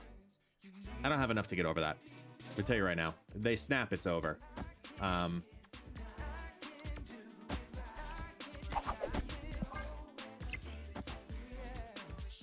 Oh. They didn't play on the Iron Man? Oh, that's why. Yeah, now it's over. Have I worked with Cozy? On Marvel Snap? No. On another game, yes. Not Marvel Rivals. On another game previously, we got the chance to cast together. So you can technically count Cozy. because we did an event together 3.5 years ago, before he was Cozy Snap and before he was Cozy Rivals, and back when he was just Cozy Gamer. I'm trying to think, am I missing anybody? Such is my judgment.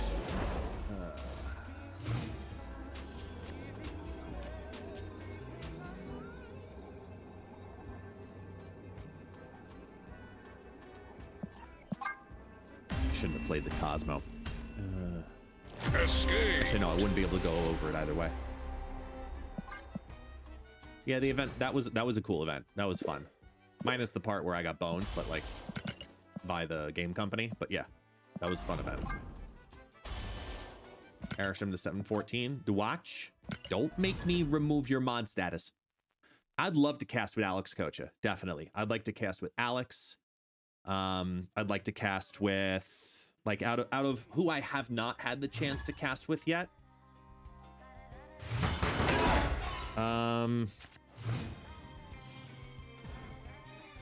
Alex probably is up there just because I feel like, oh, I've also casted with Binks.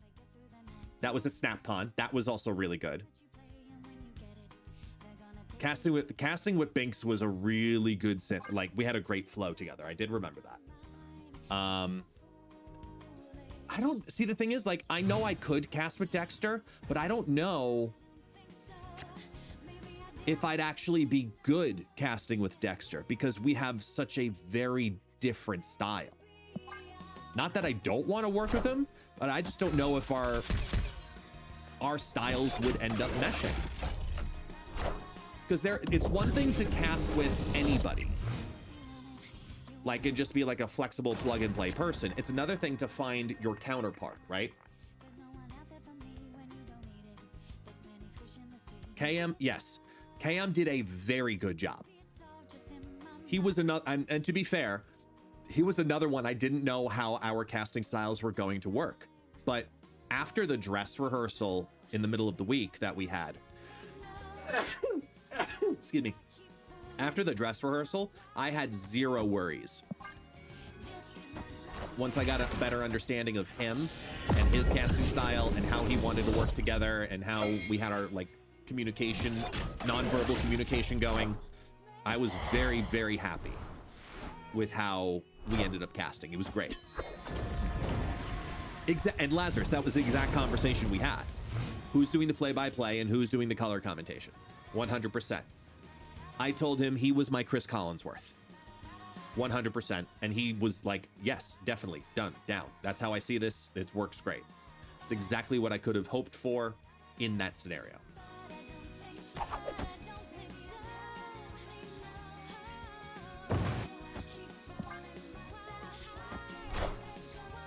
Yes, and Jerry the King Lawler. That's oddly, we brought that up as a reference. Damn it!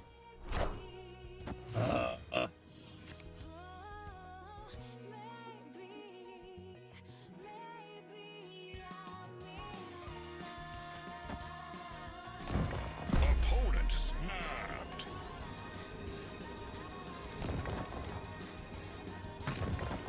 Quiet, taxi.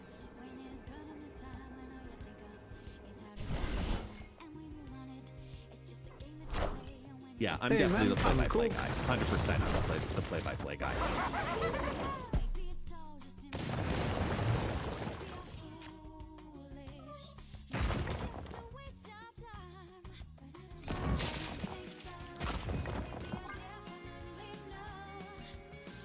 Rapid fire turn sixes. That's my favorite part of casting, is casting the turn 6.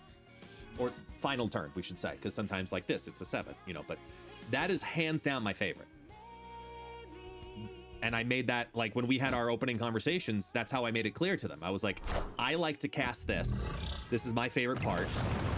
And this is what I'm asking for. To be able to cast these specific moments of this.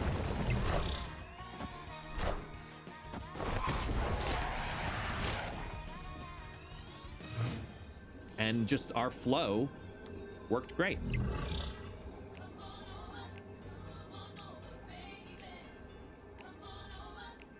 Ooh, this actually might be really good. Wait, so it's... If I just do...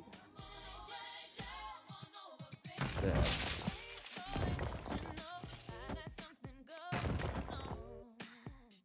It should only hit 8. Yep. Yeah, you're not gonna Shang-Chi me. Or cannonball me. Haha. Huzzah. Victory! Sorry, we did it better.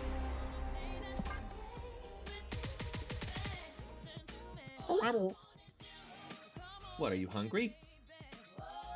You got your sunspot. Go. Go lay down. Lay down. Let's grab these. Ba-da-boom, ba-da-boom.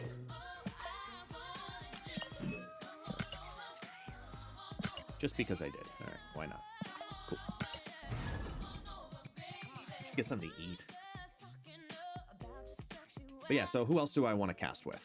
That was the question that I've just been dancing around. That I have not cast with before. I think Husky Puppies would be a really good caster. I don't know if he's ever done any casting, but I think he would be a really good caster. I think also Not My Dance would be a really good caster. I think that the thing that Husky Puppies has a similar approach in my mind as KM Best, where he's very good at analyzing the game state and commenting.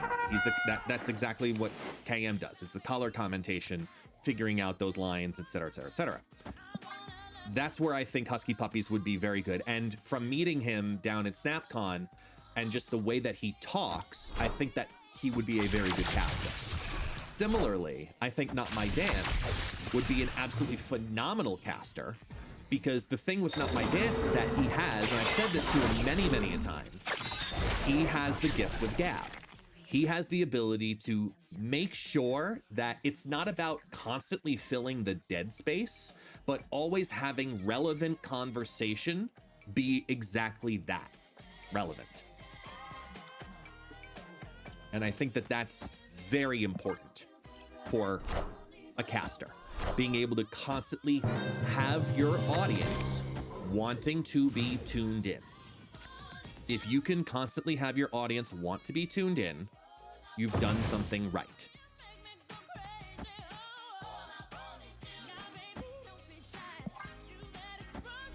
So I think that Not My Dance would be a very good caster. Oh, I've also casted with Pulse Glazer. He's another one I have casted with. It's like the experiences are also randomly coming back to me too. Trying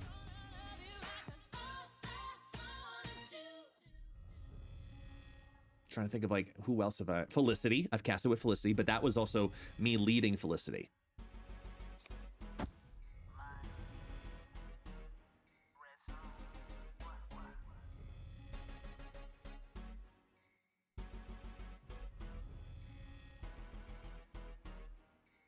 I've casted with Tucker. Yep.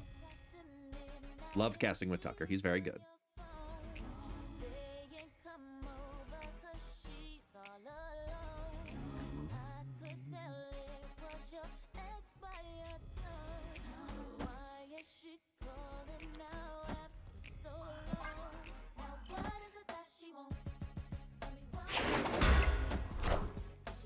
I have not casted with Oni yet. Hey, I found a rook. Sino would just be like, we would just be laughing the whole time. That's the downside of casting with Sino. We just have, because we're so used to casting with, well, chatting with him on the podcast.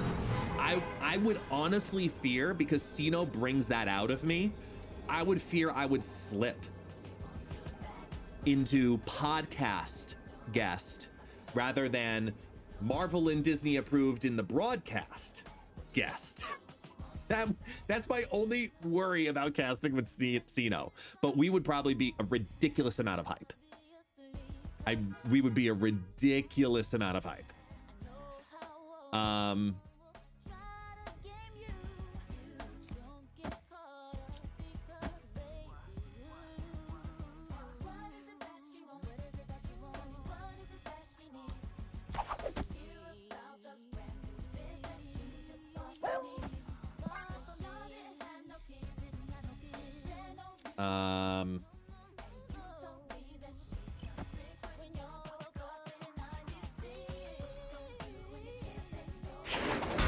Because like, I know this sounds incredibly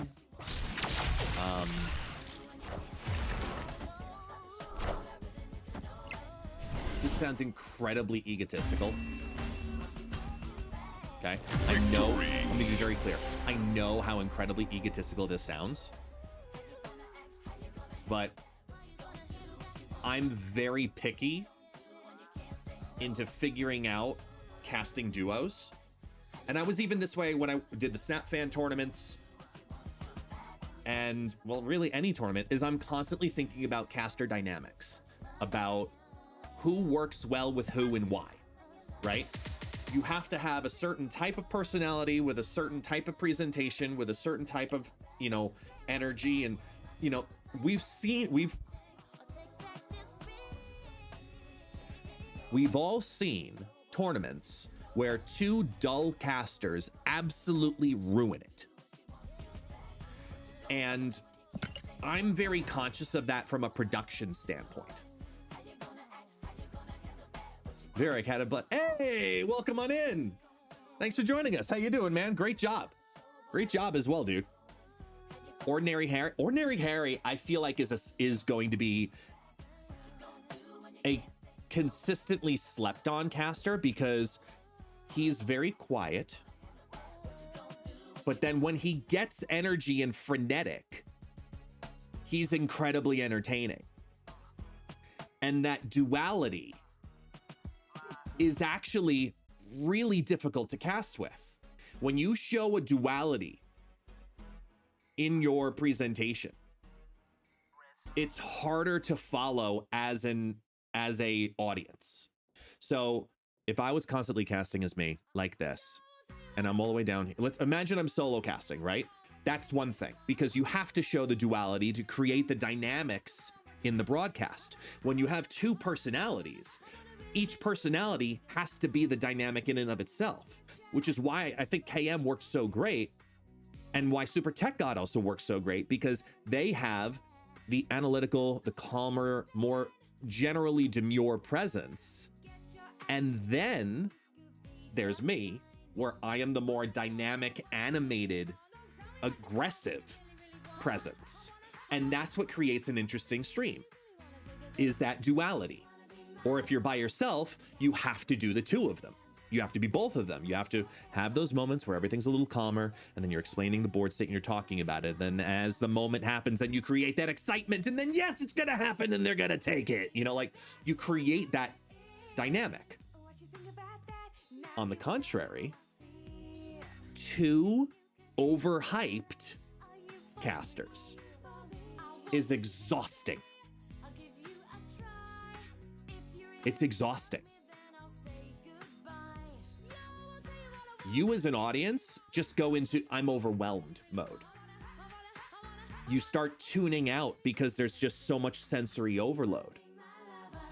It was the surprise discovery for me when I casted alongside Tucker, because Tucker is very dual dynamic. He would be a great solo caster. He's very calm in his understanding and his talking and his conversation. And even if you listen to Marvel Yap, his podcast, he's really good at showing that duality. However, when you're casting with somebody else, you more often than not need to be about 80% one person and 20% the other. And that's where I noticed when I was casting with Tucker for... Oh my gosh, wait for it. That gamer group that fucked everybody, including Tucker and Drewski, and didn't pay out the tournament and all that shit. What the fuck? That group, whatever that was, that we all had to call out publicly for being real fucknuts. That group, that tournament, I casted the finals with him. And when we were both in hype mode, it's if you look at the playback, it's overwhelming. Because we're just two very aggressive, dynamic people when we're in that mode. So it didn't actually work as well as I would have wanted it to. It's like casting with Sino. And that's exactly my preoccupation with Sino, is that I'm a very hype person, so is Sino, which is why in The Crown, Sino plus Pawnee worked very well, because Pawnee is the color commentator. She's the little more calmer, a little more demure type color commentator, and then Sino's the hype man. Yo, yeah, let's go, top 5, you know, all that kind of shit, right? That's just where the personality works better. And I'm very conscious of that. So certain people I think would Pursuit Gaming, that's who it was. Thank you. Yeah, fuck them. Like that's what I'm constantly thinking about when I'm looking at who I like to cast with or who I would want to cast with. To me, my number one person I would want to cast with that I have not casted with ever before, hands down, would be Alex Kocha. Hands down.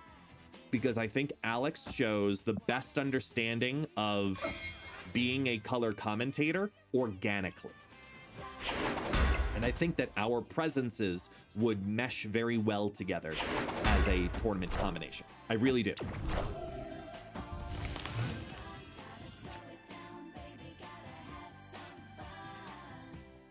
I think next to him, if I had to choose like a top 3, it would probably be Alex Kocha. Right behind it, I'd probably say TLSG, because TLSG very much so is that same mindset. He's very similar to KM Best in that sense, where a little bit of a calmer understanding and presence, very good professional. Wait, hold on. 4, 1, 3. Like that's where I think we would mesh very, very well together. And behind TLSG, I'd probably say Regis, because Regis has the same approach of KM Best and TLSG, but is just a little bit more enigmatic naturally. Not by much, but enough. I'd love to work with Alex. Yeah, of course.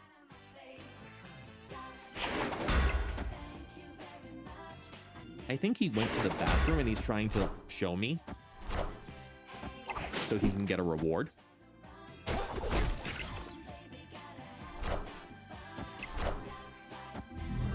Hit that silk right here. Awesome, because that means Batrick's gonna leave.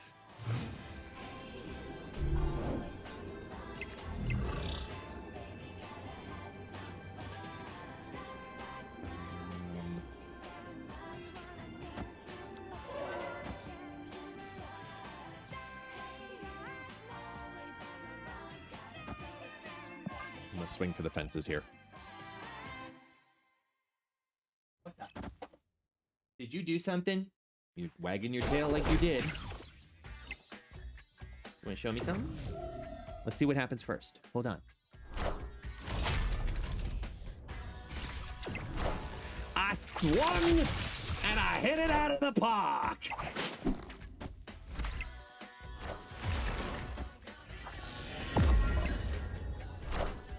Yeah. Power must be controlled. Watch out for that silk, though. Uh-oh, wait. Watch out for the silk. No! Oh, it does keep it. Okay, good. I thought that the 7 would still outdo it. Never mind. All right, hold on. Did you do something?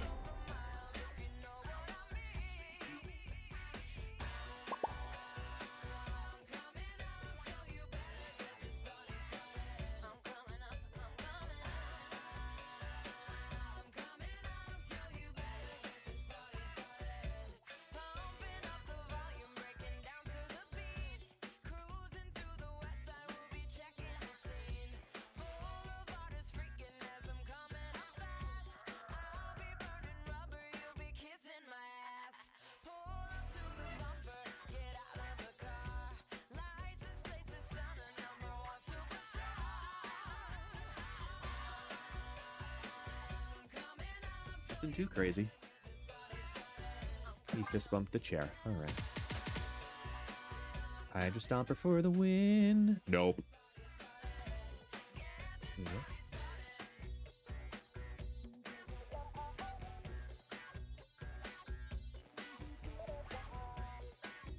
So, fun news. Next month, you remember, many of you remember the magic that would happen here in chat of, you know, Opera GX, right? I'm happy to say we're going to have another magical month-long promotion to support the stream. Yeah. So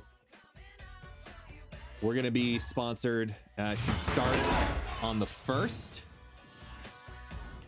And I'm going to take it a step further, because I'm going to tell you what it is, and you're going to know immediately where my mind is already going on how to really make this fun.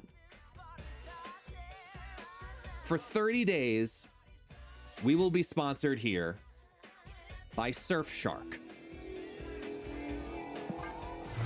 the VPN service.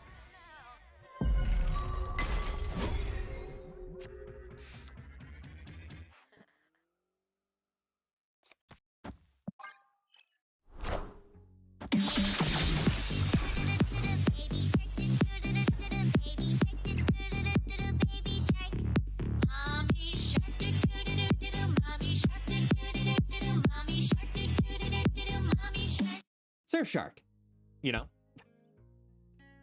Sometimes the ads just write themselves. Exactly. 1000%.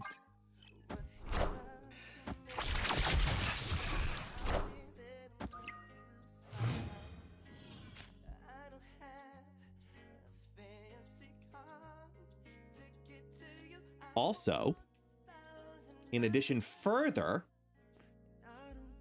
we're also going to be sponsored in the future by Into the AM, for those of you who may know Into the AM. It's a clothing brand. I've been trying to work with them for like a year and a half. And they're going to work with us. So, just as exciting. Not into the unknown. Into the unknown. Into the AM. Yeah, no, we're not, it's not that one. No. I haven't sang in so long. Oh my god, I'm so depressing. Remember that time Gambit came and hit a shield? I do. So if we do Zalakadoons, Missikaboons,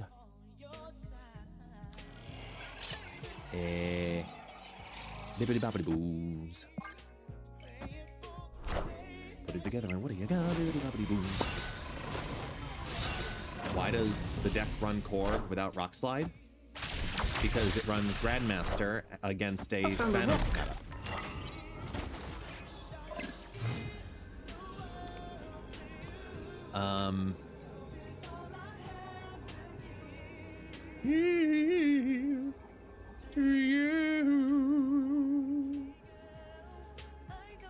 It's a 4 out of 4 chance, right? A 4 out of 8 chance. So a 50% chance that they have the Hela.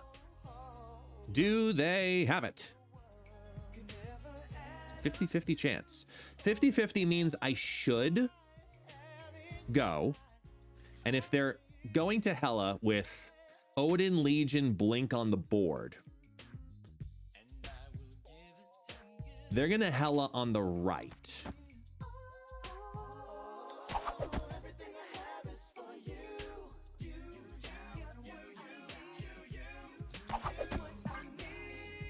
Damn it! Blade, Hela. Ugh. 2 cards to back. Minions to me. That hurt. All right. All right. For the 50% chance, it was worth it. But rocks. But stones. 4-cost rock slide sucks. It hurts. Especially at that power. What do you fucking want?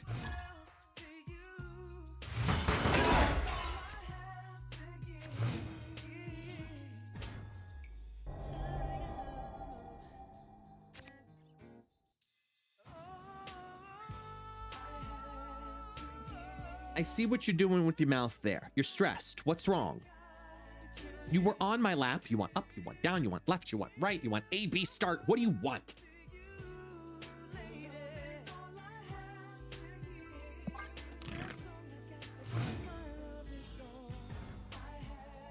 Nate, take the hint. It's my deck.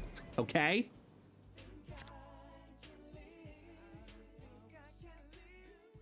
Take the hint.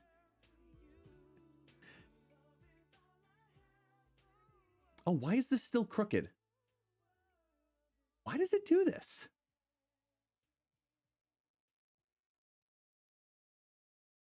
The preview thing. I gotta figure out what's going on with that. Hold on. Snip window, full border. Screen layover.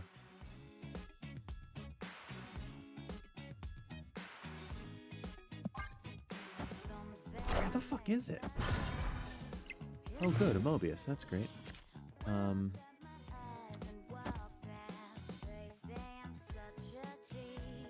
Start here.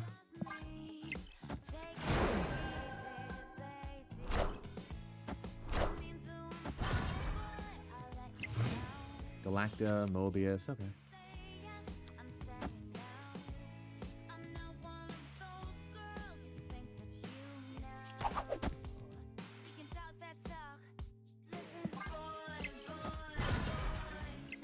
Yeah, the doggo. Yeah. Yeah, multiverse, yeah.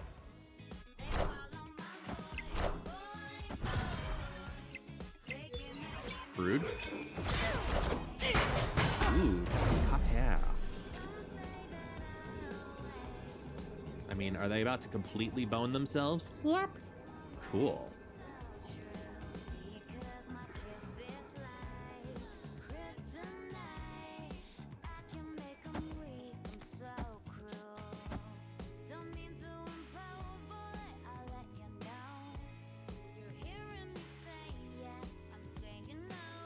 Give it a shot.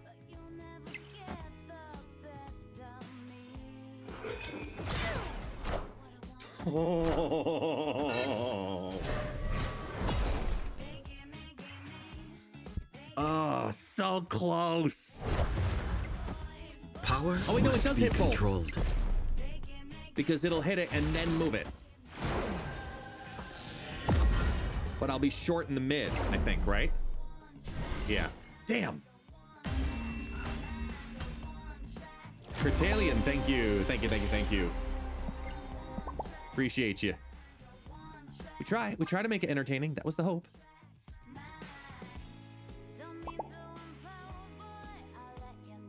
He brought me his bone.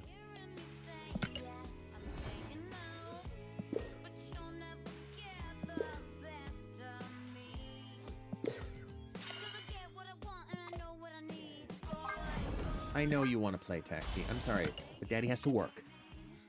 I have to play this, not that. We played already. We trained. We played. We went on a walk.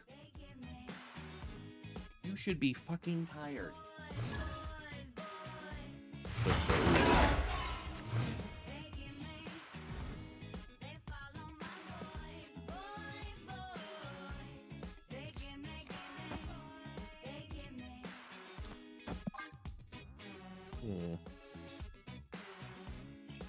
Let's see. Hey man, I'm Cook. Where is it in the... Oh, wait. Oh, I think I know where it is. This might mess up the view. Let me see if this does, though. Control Studio.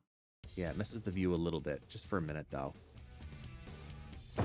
Just for a minute. Hold on, folks. Let me see if this scene has all the weird shit breaking. What a game! Source.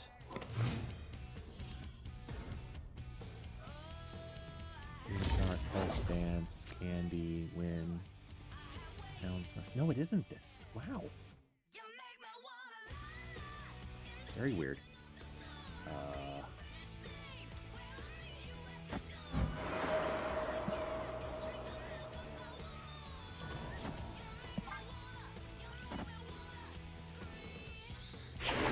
Cubes to go on my longest climb in nearly a year. I think I'll have it move bounce before Scream becomes our nightmare. Yes, this is true.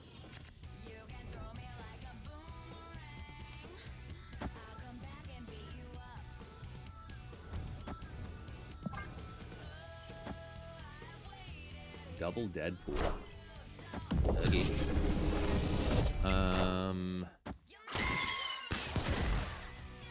Don't understand. I definitely need to change my underwear. Aha! There what you a are. game! Okay. We can fix this.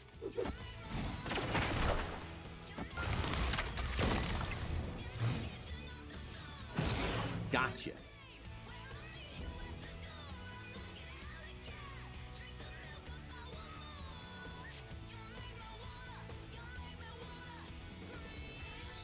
Found you.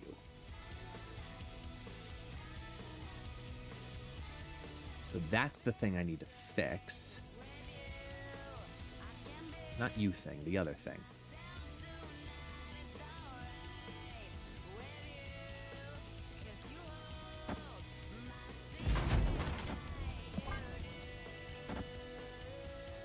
Okay, let me go. Scene. Filter. I definitely need to change my underwear. I definitely need to change my underwear. Get stats off. Okay. I think we fixed it. Let's try.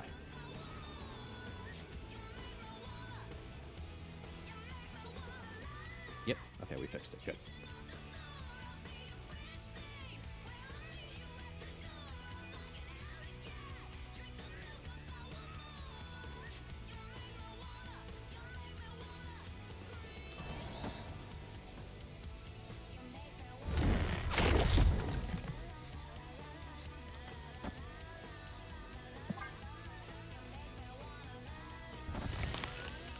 God damn. I really thought they would have contested left.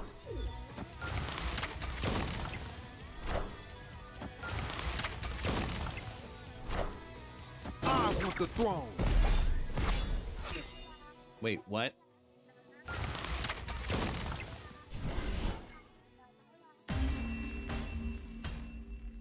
Victory. What?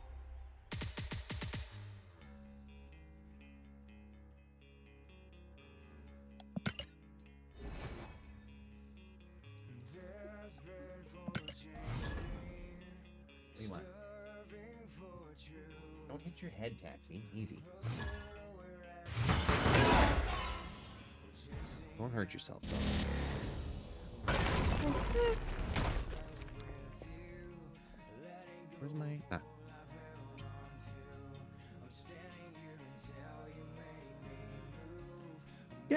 Guess the animal in the condominio WhatsApp group just posted. It was lost in the middle of the street.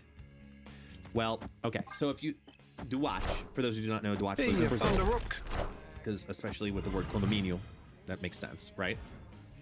Animal that was lost in the middle of the street. It's got to be a dachshund. Got to be, because if it was animal discovered, you would have been like, oh my god, yo, this shit's awesome, because then it's like a toucan or something like that. But I'm gonna lean more towards a dachshund just because I know you love dogs. I still was a turtle? believe in heroes. Okay, you can't say a turtle was lost. It's a fucking turtle. Turtles just walk. Like, you say the word lost and it's like some animal looking for its owner. No turtle ever went, where'd Bob go? Bob? Roberto? Like, that's... No. However, Brazil is the only place I've ever seen someone walking a turtle on a leash.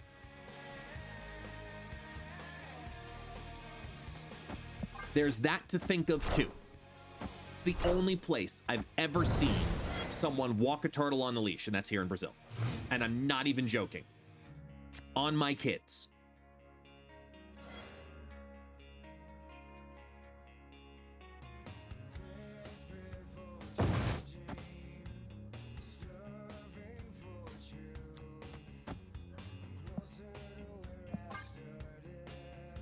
In Japan too?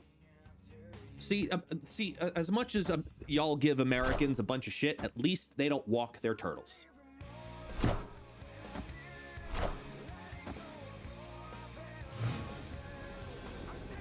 At least they don't walk their turtles. Minimum.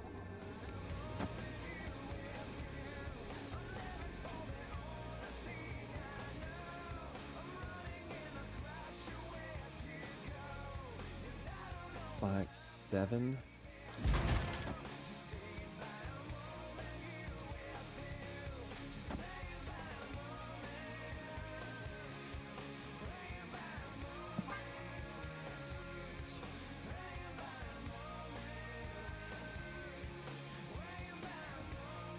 You should walk your turtles. It's healthy for them.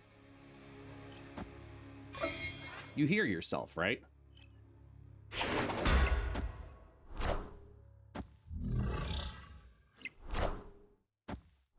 It's clobbering time!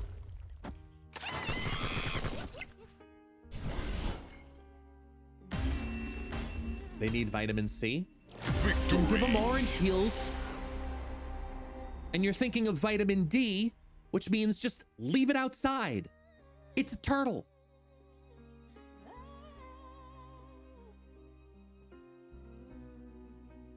Like, I barely have time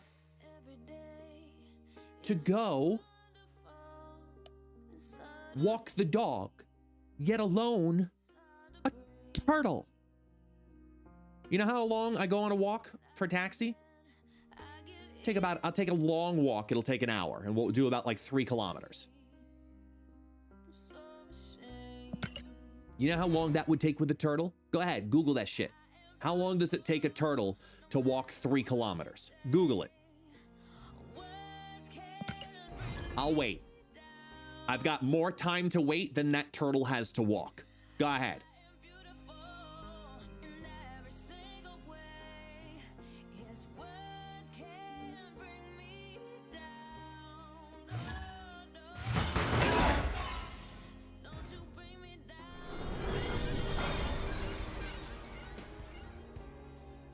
Mr. Unique Name. I've been streaming almost 5 years, right? Not once in that 5-year span did I ever expect contextually relevant someone to actually write the sentence in the chat. You could put the turtle in a stroller and have it make sense.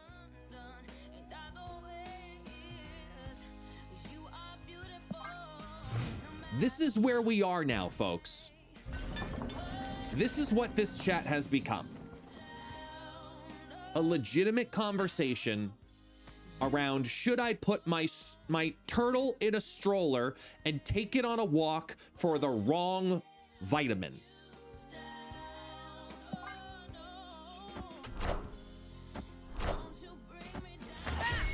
It's too, it's too early for this. Like, it.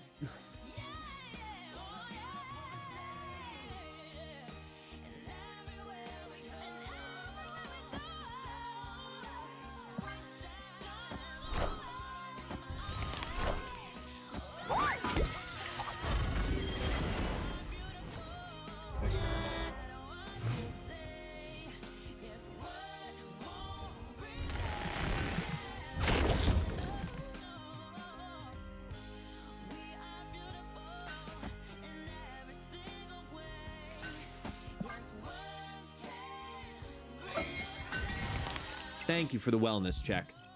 Oh, because I'm getting tense.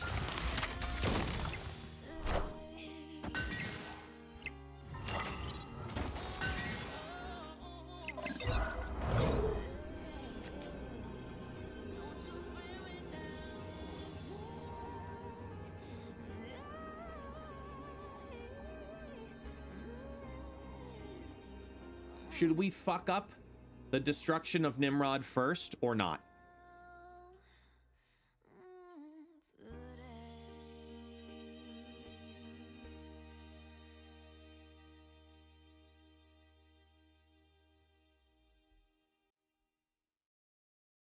Guess looks like smoke coming from your ears. Yes, flames on the side of my face, and fire, anger.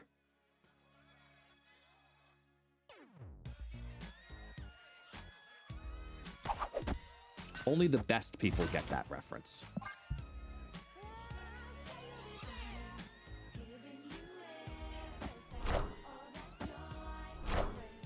I found a rock.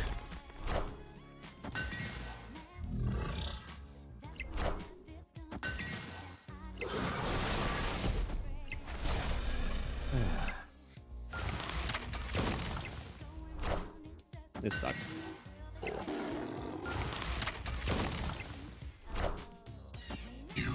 That sucks. By one. If I flip-flopped the Miles for the Darkhawk, we would have won that. Scorpio LeBeau, you are the best people. It's from Clue.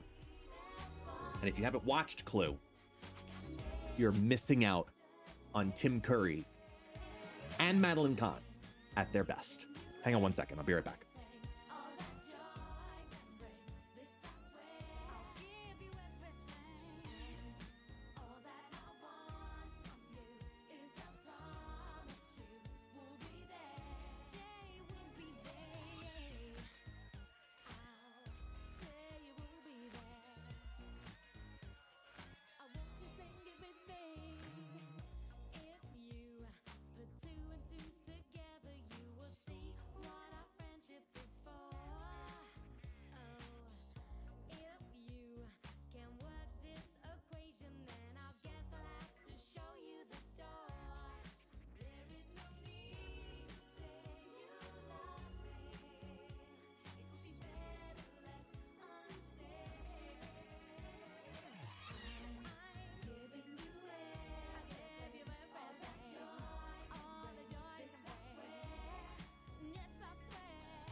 as we were.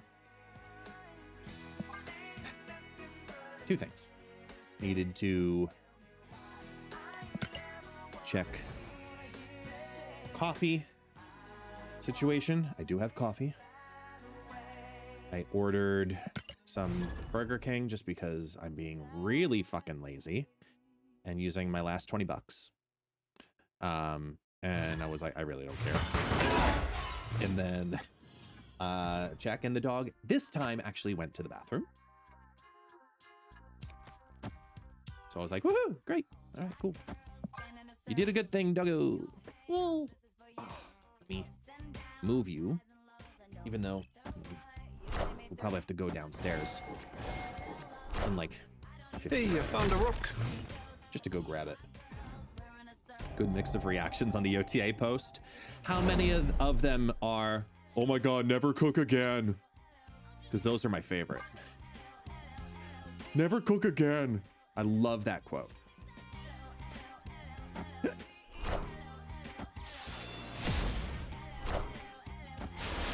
Ooh, Mindscape. I didn't check on the turtle. No, I thought about it.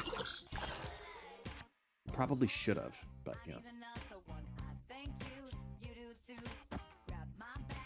Wait. Opponent snapped. I mean, you have the same thing I do, so here.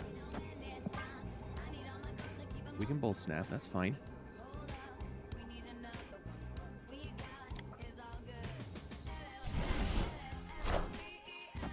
Oh, you wicked snap. Got it, okay.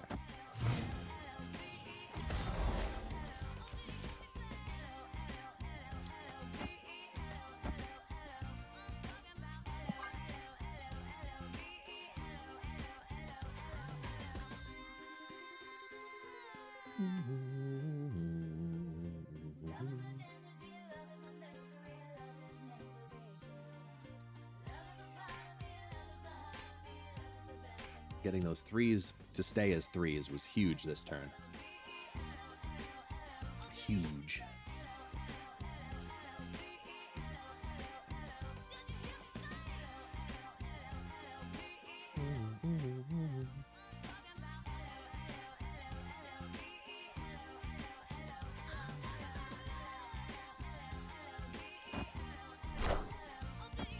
Avengers! Wait, what? Assemble.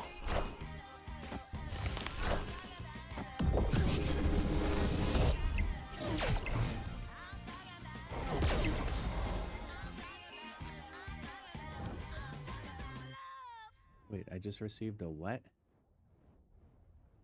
Something about YouTube? What?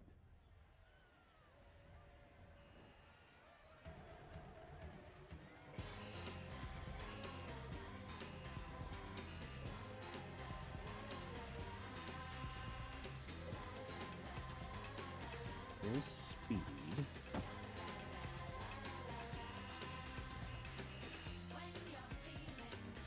Ah, Spectrum build.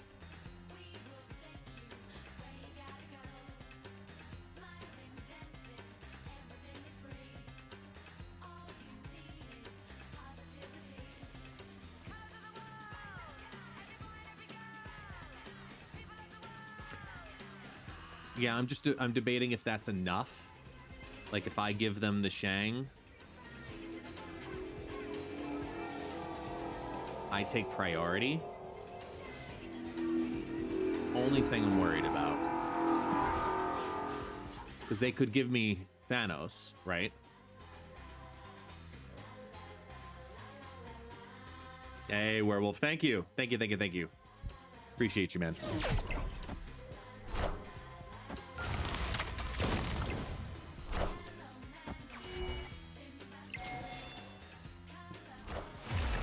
Oh yeah, I forgot Wiccan was down, so I'm thinking that they didn't get down the time stone, so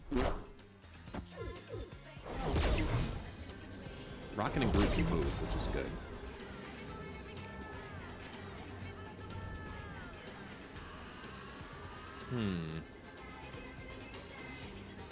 They have Prio.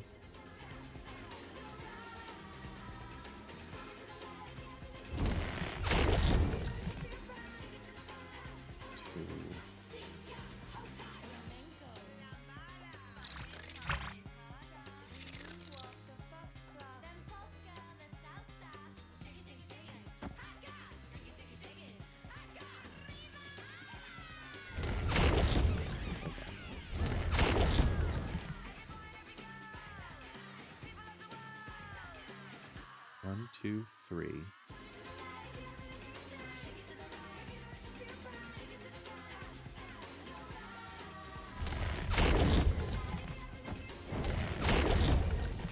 Four.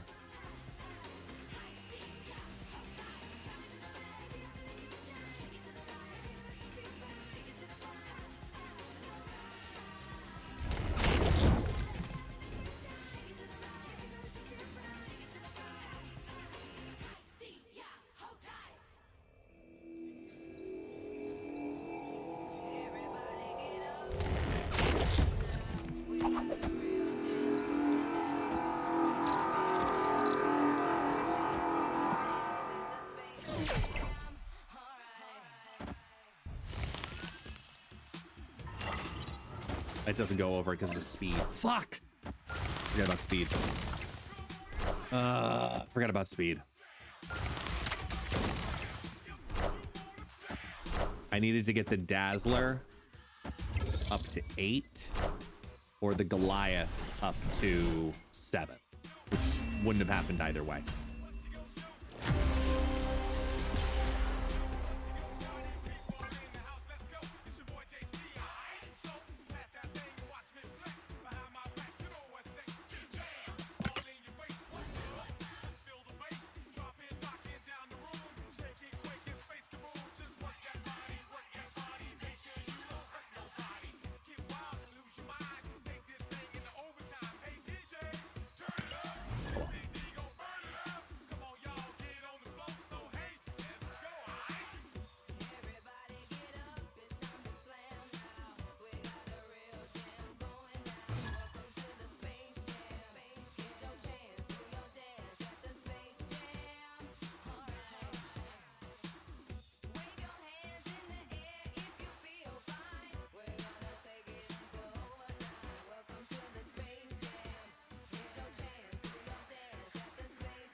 Yeah, multiverse, I know.